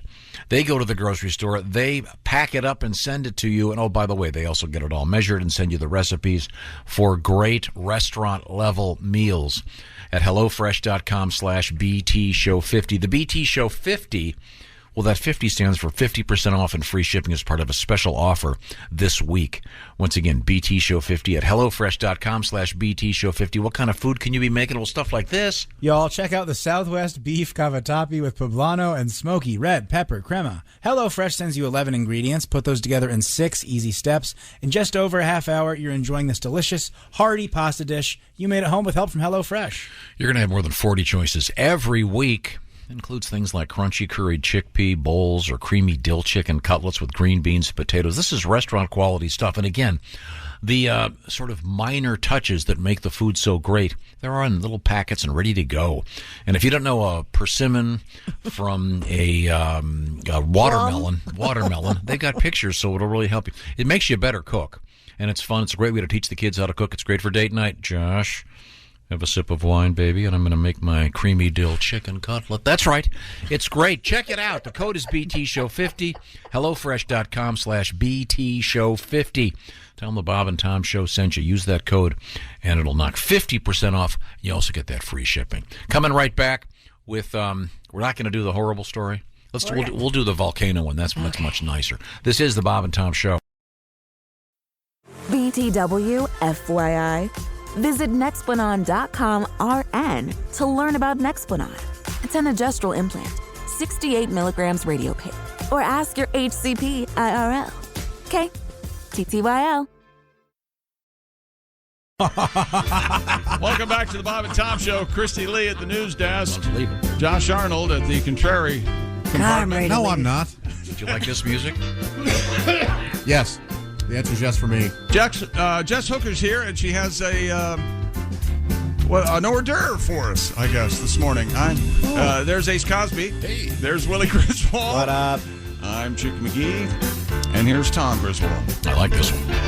I do too. It's got that spooky guitar chord in there. That one. I would not seek this out to listen to it again. I like it. Jazzy. Really? Yeah. Okay. It's spooky. I like it. I love it. Well, okay. You know, the arbiter of all things of good taste. Ace, what do you think? Well, I hear it was recorded at the shack. That's a joke between me and Chick. Yeah. He likes to do that on the radio where we're broadcasting. I don't even know what that means, and I kind of hear a lot. I hardly do, and he's talking right to me. Tomorrow's show will come to you from Dayton, Ohio. And we'll be here with bells on. No, it'll be at the Dayton Arcade in a place called The Tank. Special guest Roy Wood Jr., comedian, and Duke Tomato and the Power Trio. Looking forward to this fun time tomorrow. And from the home of the birth of aviation. Am I getting that right? Yeah. Dayton, Ohio. The Wright brothers will not be there. They couldn't make it. Their flight got canceled. What? Isn't that ironic? Do you know when the Wright brothers were developing those planes, like occasional passengers would die? Well, yeah. Yeah, they have blood on their hands. No, but some guy goes, "Hey, can I go with you?" Sure, and then whoops. Do you think they still have family in the area? We could have them on the show. Yeah. Track them down. The right nephews or the right grandkids. Right. So you consider the Wright brothers to be heroes? Oh yeah, absolutely. But in their experiments, they people died in an attempt to gain flight and become a commercial. Well, they would set up a giant field, and they would be doing figure eights, and people could. Can you imagine? They'd never seen anything like that. There's this flying machine. So when we're all enjoying submersibles in 10 years, will the people who perished recently be considered heroes for being a part of? This is completely different. How is it completely different? Because they were going. No one had ever done it before. Yeah, and same here. Yeah, they hadn't. Only 14. They've had submersibles going down to the Titanic for 30 years. Well, I'm just saying. France had flight. You want Hey, Tom, you want a hors d'oeuvre? How about an hors d'oeuvre? We got a nice amuse. You guys want a snack? Yeah. What is it? So I make these almost every morning. Yeah, and no one else will try them. So now I'm going to force them on you guys. It looks like they contain 3 of my favorite things. So I just call them butter dates. They're dates without the pit. I took them out with some really high quality butter and some walnuts on top. Christy has her accepting face on. No. Well, they do look like pupa, but they do look like giant. I'm eating one right now. So it's dates. They do look butter like giant cockroach larvae. Walnuts. Yeah. It's an absolute treat, but I love everything involved here. Yeah. I eat dates almost daily. I've never had these, but I love butter dates. It's when I take my old lady to Culver's and we get a little silly. Oh my God, they're great. This is so good. Okay. Thank you, Jess. And it looks like a kind of a mangled nipple. That's interesting. A mangled nipple. Or a cheesy testicle. No. Other. This does not look good at all. The distaff side of a cheesy. If you don't like dates, don't do it. That's butter, the white stuff? Yeah. Okay. Oh. Yep. Boy, butter. They are rich and good. Yeah. I'm having a second. No good? Don't like dates. Oh, never had one before. Never had a date? Nope. Well, you never eaten a date? Anyone want to take the second half of this show? I'm going to do it. No. That checks out. Yeah. I don't like anything in that. I don't know why I ate it. You don't like butter? No, but Jess makes good food. Oh, I trusted her. This is one of my favorite things, and it's like a meal replacement, and it's like candy. I think it tastes like candy. It does. Dates are like candy. Yeah, very, dates are very like candy. chewy. Yeah. Caramely. Very sweet and creamy. There's so many good rich. things. Sounds great on the radio. Eating in the morning is the best. Waffles, bacon, egg and cheese sandwiches, pancakes. Why would you replace those with these? Willie, I hate to disagree. Any way to eat butter. I like butter. They're delicious. Yeah. They're chewy, and they've got that crunch. They got everything going for them. Christy hasn't eaten one, but she has the face that she No, looks I like don't. she has. I know she didn't want one. I don't care She made for it clear. one. Yeah. What don't you It's like? It's not that I don't like any of those ingredients. It's just for me. You guys are going to make fun. Yep. It's very high in calories and a lot of fat, and I just can't afford to do that right now. Good. So. Yeah, you are a fat ass. And you need to- I've never seen I've never seen anyone so fat in my entire life. Yeah. Well. There you go. Yeah. I'm struggling. Do you have to buy clothes for plus-size dolls now? Almost. They kick you out of the regular doll store? Chunky monkey. I had to give away clothes yesterday. They don't fit anymore. It's That's all okay. sad. Jason told me at the break I was dressed like a Cabbage Patch doll. What? Yeah. Well, that wasn't very nice. It's like the farmer Cabbage Patch. Jeans and a baseball shirt. They're wearing jeans and a T-shirt. All right. What the hell? He's not wrong. I but know also- he's not wrong. Yeah. Oh, Jason is like the landmine of conversations. He'll come by and throw something in and walk away and watch the explosion. Got another letter here talking about sleeping in separate beds. Oh, what does it say? This is from Dan. He writes, "My older brother is my hero. He has taken separate beds to the next level. He's been married and divorced twice, and he finally figured relationships out. When the house next door to him went on the market, he bought it and moved his girlfriend into that. I mean, that's and awesome. she pays him rent and sleeps in a separate house. The man is a genius." That is one of my dear friends. She and her partner, whatever, have been together 10 years. They never married. She took his last name, though, and they have separate houses right next door to each other every other weekend and on Wednesdays. I'm not kidding. Yes. It's that. It's like a custody thing. They have boundaries, and they do this. Yes. It sounds amazing. Yes. Every other weekend and Wednesdays? Yes. Are what? Are their date nights. And Oh. she'll go over there. They bang it And- out. So do they... the term "bang it out" is It works. somewhat less than romantic. It works very well. So for does them. so every other Wednesday?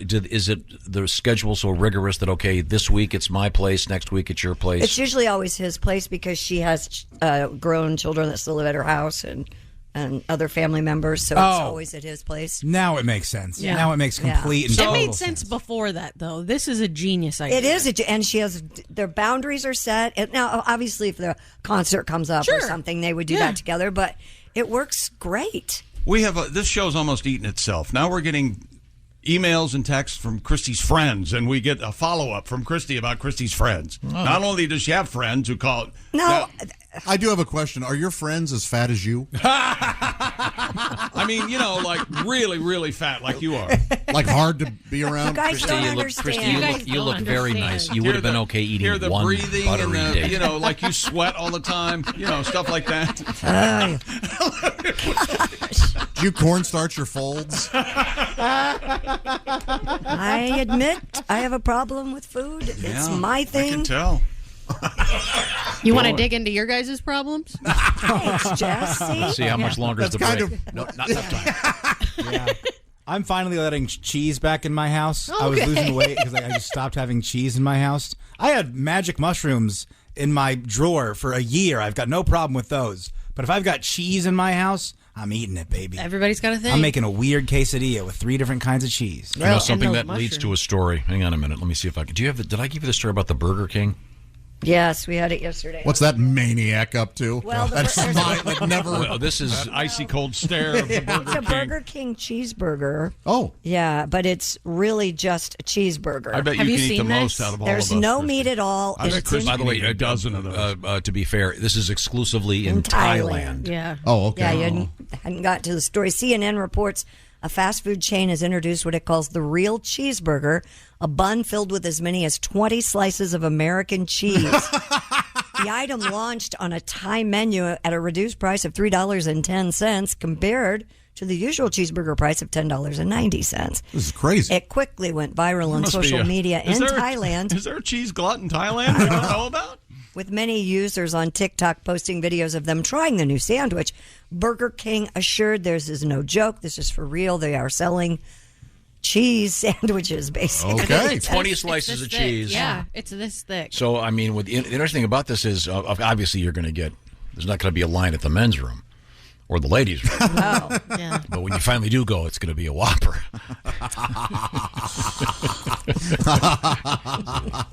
You see? Try it Ladies again. and gentlemen. When you finally go, it's going to be a Whopper. Oh, thank you. Wow. At least you didn't give us the that deserved more speech. What's the one? I'm sorry. What's the one? Who has the Baconator? Wendy's. Wendy's, yeah. So this would be the Constipator. You know, Try it today's again. national- This would be the Constipator. Oh, thank you. Can you stop throwing it up to yourself and then cheering for yourself? I love it. I never want him to stop. He thinks it's funny. Oh, does he, Ace? Once again, who does Ace think he is? I love it. Is that your next book, Who I Think I Am? That's an explanation. That award-winning follow-up from Unreasonable Confidence. The thing about the sandwich, I saw the picture. Here we it go. wasn't melted. No, it didn't look like it was melted at all. Yeah, It was it's just cheese. What? Yes. Yeah, it looked like Okay, I got Kraft singles just Yeah. stacked Yeah, on top exactly. of each other. Yeah. Like this. It did. With bun, top bun, little bit. There you go. Yeah. Will you There look you at go. that? That don't make any sense at all. That is really something. That would looks not be horrible. Yeah, that would not be That's- enjoyable in your mouth. That's almost 2 inches of cheese. There's no, and I didn't realize there's no lettuce. Nothing. There's no tomato. Not even It some looks like ketchup. you looks like you bought one of those things of the plastic lined singles and took all the plastic off Exactly. and What stuck she them all in just there. said, yeah. That's crazy.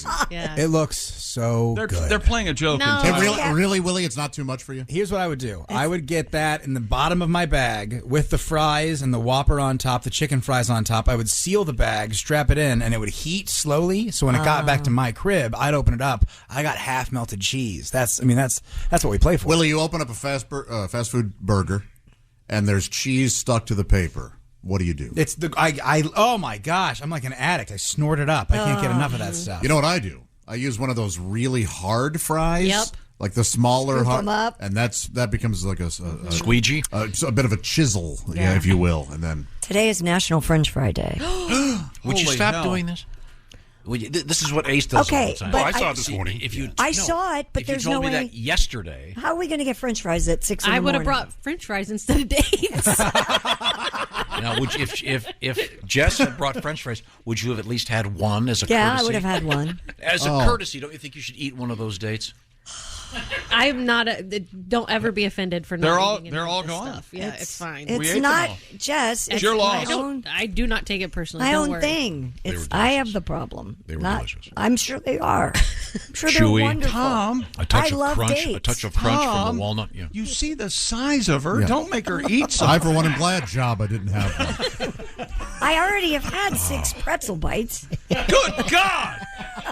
Good Lord, Well, listen, we're woman. gonna. Hey, Six! could we get Happy Humphrey back with the news? Good God! A Japanese steak restaurant in Florida has been closed after meth was discovered in their soy sauce. Meth and the soy sauce. Now again, I asked the question: was the meth in the sodium-free soy sauce or the regular? WKRG Magic news. I don't. Reports- Why would I say Wait a minute, that? hang on. KRG KRG. It's got a G in it. Magic. Yeah. Okay, there. reports that the Santa Rosa County Sheriff's Office opened an investigation into the Nico Japanese Steakhouse Butter date's talking to me. after 7 people were hospitalized. Jesus. Detectives tested 2 soy sauce bottles and unopened. Detectives. I know, with magnifying glasses, trench coat. All right, Mullen, let's send the detectives out there and see what's going on with Detectives tested 2 soy sauce bottles and unopened to-go packets of soy sauce, which came back as positive for meth. Wow. Those So someone was- detectives are getting roasted by all the other cops. Yeah. Hey, how's that soy sauce investigation? No, someone's going, trying to huh? poison people. Right. Hey, we got another case. Better get Panda Express on it. Come on, guys. Do you know how they knew that there was? Problem with the orange chicken, fellas. This is one of those. what do you call it? Not the hibachi, but they got the cooking table. Timpanati. Whatever the hell it is. Teppanyaki. Teppanyaki. So the guy's cooking the. You know, I'll talk. Benihana. I'll talk to you, Jess. Yeah, the Benihana. It's thing. like that. It's a similar thing. This was not a Benihana. No, it's a Nico Japanese. Whatever this place was. Yeah. They had the guy out there doing the thing, you know, and they knew there was meth in it because when he did the choo-choo train, it was like a bullet train just zipping right across the thing. And, wait a minute, something's wrong here. This guy's all hopped up. You know, after a big drug bust, they take the picture of the cops, and it's in front of there's 2 guns and a big thing of cash and a bunch of bagged up drugs on the table. Did they do this with just those little soy sauce packets on the table? Oh, yeah. In their arms like a big bust happened. And the grinning Asian cook with the big knife. Hi. I'd like the Breaking Bad roll. These poor guys. Poor guys, who? Do you think this it was, restaurant didn't? Someone, the poor guys because they don't know who contaminated the food. Somebody did it. Someone did it to this restaurant for whatever reason. And remember when you just switched the salt and the sugar when you were a kid? And you thought that was funny. I'd like the crank rangoon. I'm off the soy sauce. I'm liquid aminos. Yeah, that's the way to go. Too. Yeah, I really enjoy it. You think you're better than me, don't you? Aminos. No, well, I know I'm better than you. But what is liquid amino? It's a coconut. Sorry. It's really good. Coconut based. Yeah. Yeah, I think it's good. And mass amounts of soy aren't good for your Do they have hormones. this at the restaurants? I don't know. I buy it at home. I buy it. Bring it up. Yeah, I don't have it think at so. home. You bring it in? No, No, but don't, I get sushi to go and eat it at home. Don't a lot of sushi chefs go, aren't they kind of insulted that we are just dunking everything in soy sauce? Apparently in Japan, you don't do that. Yeah. Oh, wow. And you don't use chopsticks in Japan either with sushi. What do you use, your Why are fingers? sushi so big? Yeah, always with your fingers. Do you think they should be a little more bite size? Yeah, especially the rolls. No How are you kidding. supposed to get those in your mouth? And they You just girls shove can't the fit those in your mouth? Oh, We yeah. have nothing to talk about. You can't. I love using chopsticks. I love using them. I had a poke bowl last night for dinner, and I used it. But for sushi, How many of those can you eat? Poke bowl. Oh, boy. I didn't finish it. Are you? It must have been the size of a bathtub. Oh, it was a small. Is there I'll have the Salmon deadliest and cat. tuna. I have a question. Is there a contest that involves testing your dexterity with chopsticks? Oh, maybe. Oh, you mean what you can pick up with chopsticks, like how small a grain of rice 'Cause or whatever? I got to tell you, I'm kind of a chopstick savant. Are you? Is that right? Oh yeah, it's one of the great skills. I am not. Do you have your own set of chopsticks? No. No. Now Josh has the ones you screw them together like it's a pool cue. Is that In right? a little tiny case, yeah. Yeah. The visual is so funny. You do have your own chopsticks. Fats California roll, they call me. Do you like the metal ones? No. I hate the metal ones. I got real good with those because that's all that were available in Korea. Really? Yeah. Oh, they're slippery. I can pick up an ice cube with those. I'm very good. Cool, Brad. I bet I'm better. We have to have a contest. I bet I'm Is better. that right? We have to have a contest. Right now, Josh, I know the one thing you're not great at necessarily is being a handyman. Therefore, you have to have a lot of help at the house. Therefore, you're so glad that Angie is up and running with a way to find some really good people. That's exactly right. I can finish a home project. I just can't do it well, and that's the key with Angie. Angie's made it easier than ever to connect with skilled professionals to get all your home projects done well. If you own a home, look, you know how much work it can take. Maybe it's everyday maintenance and repairs, or perhaps you have a dream project you want to turn into a reality. It can be hard just to know even where to start. Maybe you don't have the right tools or the right design, but now all you need to do is Angie that. That means you're going to find a skilled local pro who will deliver the quality and expertise you require. Angie has over 20 years of home service experience. They've combined it with new tools to simplify the whole process. You bring them your project online or on the Angie app, answer a few questions, and Angie can handle the rest from start to finish. Or Angie will help you compare quotes from multiple pros and connect instantly so you can find out how much a job will cost, what it'll entail. But man, oh man, will you be happy that you Angie'd that. Which means you can take care of about any home project in only a few taps. That's what Angieing that is all about. When it comes to getting the most out of your home, you can do this when you Angie that. Download the free Angie mobile app or visit Angie.com today. That's ANGI.com. calm. I sure am happy I've Angie'd that before, because I would never have done as good a job as the professionals I found. Thank you very much, Josh. When we come back, we may have the letter that ties all of this discussion about separate bedrooms together. All right. Right there, see it? Yeah, highlight it. Would you like me to read it to you? When we come back. Sure. This is the Bob and Tom Show. Thanks for listening to the Bob and Tom Show this morning. Even though we're not too much to look at, you can also watch the show on our YouTube channel. Welcome back to the Bob and Tom Show. Christy Lee at the news desk. Hello. There's Josh Arnold. Hi there. There's Jess Hooker. Hello. There's Ace Cosby. Buddy. That's right. There's Willie Griswold. Hey, man. I'm Chick McGee, and here's Tom Griswold. With, I believe, today in history. Is that Not right? yet. Not yet. We've been talking all morning about this so-called sleep divorce, in which essentially it means people are often sleeping in separate beds, and whatever it is, the American Institute of Sleep, blah, blah, blah, has called it sleep divorce.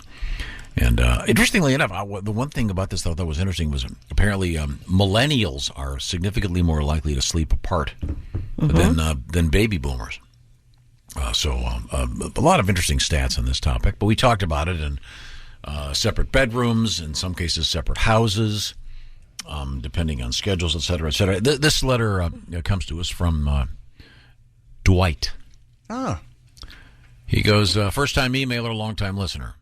My wife and I have had separate bedrooms for over 10 years. She likes to sleep with the TV on. I like it dark and quiet. My bedroom is the designated sex room. Oh. I have sex while she's in her bedroom. All right, sir. It kind of ties it right up. But again, if you have the separate bedroom thing, what is the designated? I think it's great because you have two places. Yeah, you can mix it up. Somebody can have silk sheets. The other person can have linen. Right. You can. I don't. It's an invitation. It kind of makes it feel like a date or a hookup or something. There's a little excitement there, right? Yes. Sure. So is there a code? I mean, is there a texting thing? Do you knock? Yeah, you text. You're in the same house. It's not. It's got to be different for You can every have a couple, too. conversation. You can have a conversation. I mean, I'm somewhat up on the texting protocol. So you Right. Is that, you think you are? DTF, yeah. do you do the classic letter U space UP question mark? Or you could do the DTF question mark. Mm-hmm. Or just slide in the bed. Yeah, or just go in there. Spontaneity. There you go. Just slide in without an invitation? Oh, my in the mood. And get them in the mood. We understand that human relation baffles you. How do you go about it? Do you get something notarized? And get I some... asked yesterday. He wouldn't talk about it. This is my attorney, Mr. Cohen, and I'd just like to tell you. Time for Today in History. Okay. Saved by the bell. Time now for Today in History. This may take a while. Oh, better not. Today's July 13th. We are Okay. way late. 100 BCE. Happy birthday, Julius Caesar. Julie. Friends call him Julie. I like that hotel he has in Vegas. Happy birthday, Harrison Ford, born in 1942. Thank you very much. That's right. I'm going to have cake. I'm old now. Give me a big piece of cake. He never takes his teeth apart. That's right. He's great in the new Indiana Jones movie, and he's great in a TV show called Shrinking. Shrinking. No way. Cheech Marin, fine actor, great comedian, and collector of art, and you have quite the intellect. Yeah, bright guy. He was one of the first guys on Celebrity Jeopardy, and he killed everybody. Yeah. Oh, wow. Real 1946. Real smart he is. SpongeBob. Tom Kenny, comedian, born in 1962. Ken Jeong, friend of the show, also comedian. Best friend of Bobcat, Tom Kenny. And finally, in 2305, the birthday of Jean-Luc Picard. Ah, yes. Of the United Federation of Planets. Sure. And in 1923, the Hollywood sign. This is for you, Ace. The Hollywood sign was dedicated in 1923. What did it say then? I don't know. Oh. Hollywood Land, right? Hollywood Land. It was a real estate development called Hollywood Land. Oh. That's right. In 1934, Babe Ruth hit number 700. Historic day. Blah, blah. And that's a woman, obviously. Yeah, right. 700 women. And things we learned today on the show, Tom thinks his Heart Doctor doesn't listen to our show due to the fact of all the caffeine he drinks every morning. Decaf. It's decaf, yes. Right. We talked about sleep divorces all morning. Tom has been shunned by the male gay community. That's exactly right. We had official correspondence from the Gay Coalition this morning. They don't want me in, so I can't go gay. Oh, did you not hear the possibility that if Tom... Well, no, I made the remark that if I were gay, I thought I could do better than Godwin. I definitely heard that part. Also, the expression "can't go gay" is why they won't let you in. One of the reasons. And the Flintstones are a cartoon, Tom, not real people. Okay. Homosexual hotline. Your closet is our lobby. That's the closer. Another reason. Another log on the fire. See you in Dayton. This is the Bob and Tom Show. For a complete copy of the Bob and Tom Show contest rules, go to bobandtom.com/contest-rules. Or just scroll down to the bottom of the page and see contest rules. This is the Bob and Tom Show. Expert entrepreneur Ed Milet is on a mission to max out your life. I exist here weekly so that you can make your dreams come true, become the man or woman you're capable of, and then pay it forward. It's time to get laser focused on peak performance. Clarity equals focus, and focus equals success. That's what I'm here to do every week with you.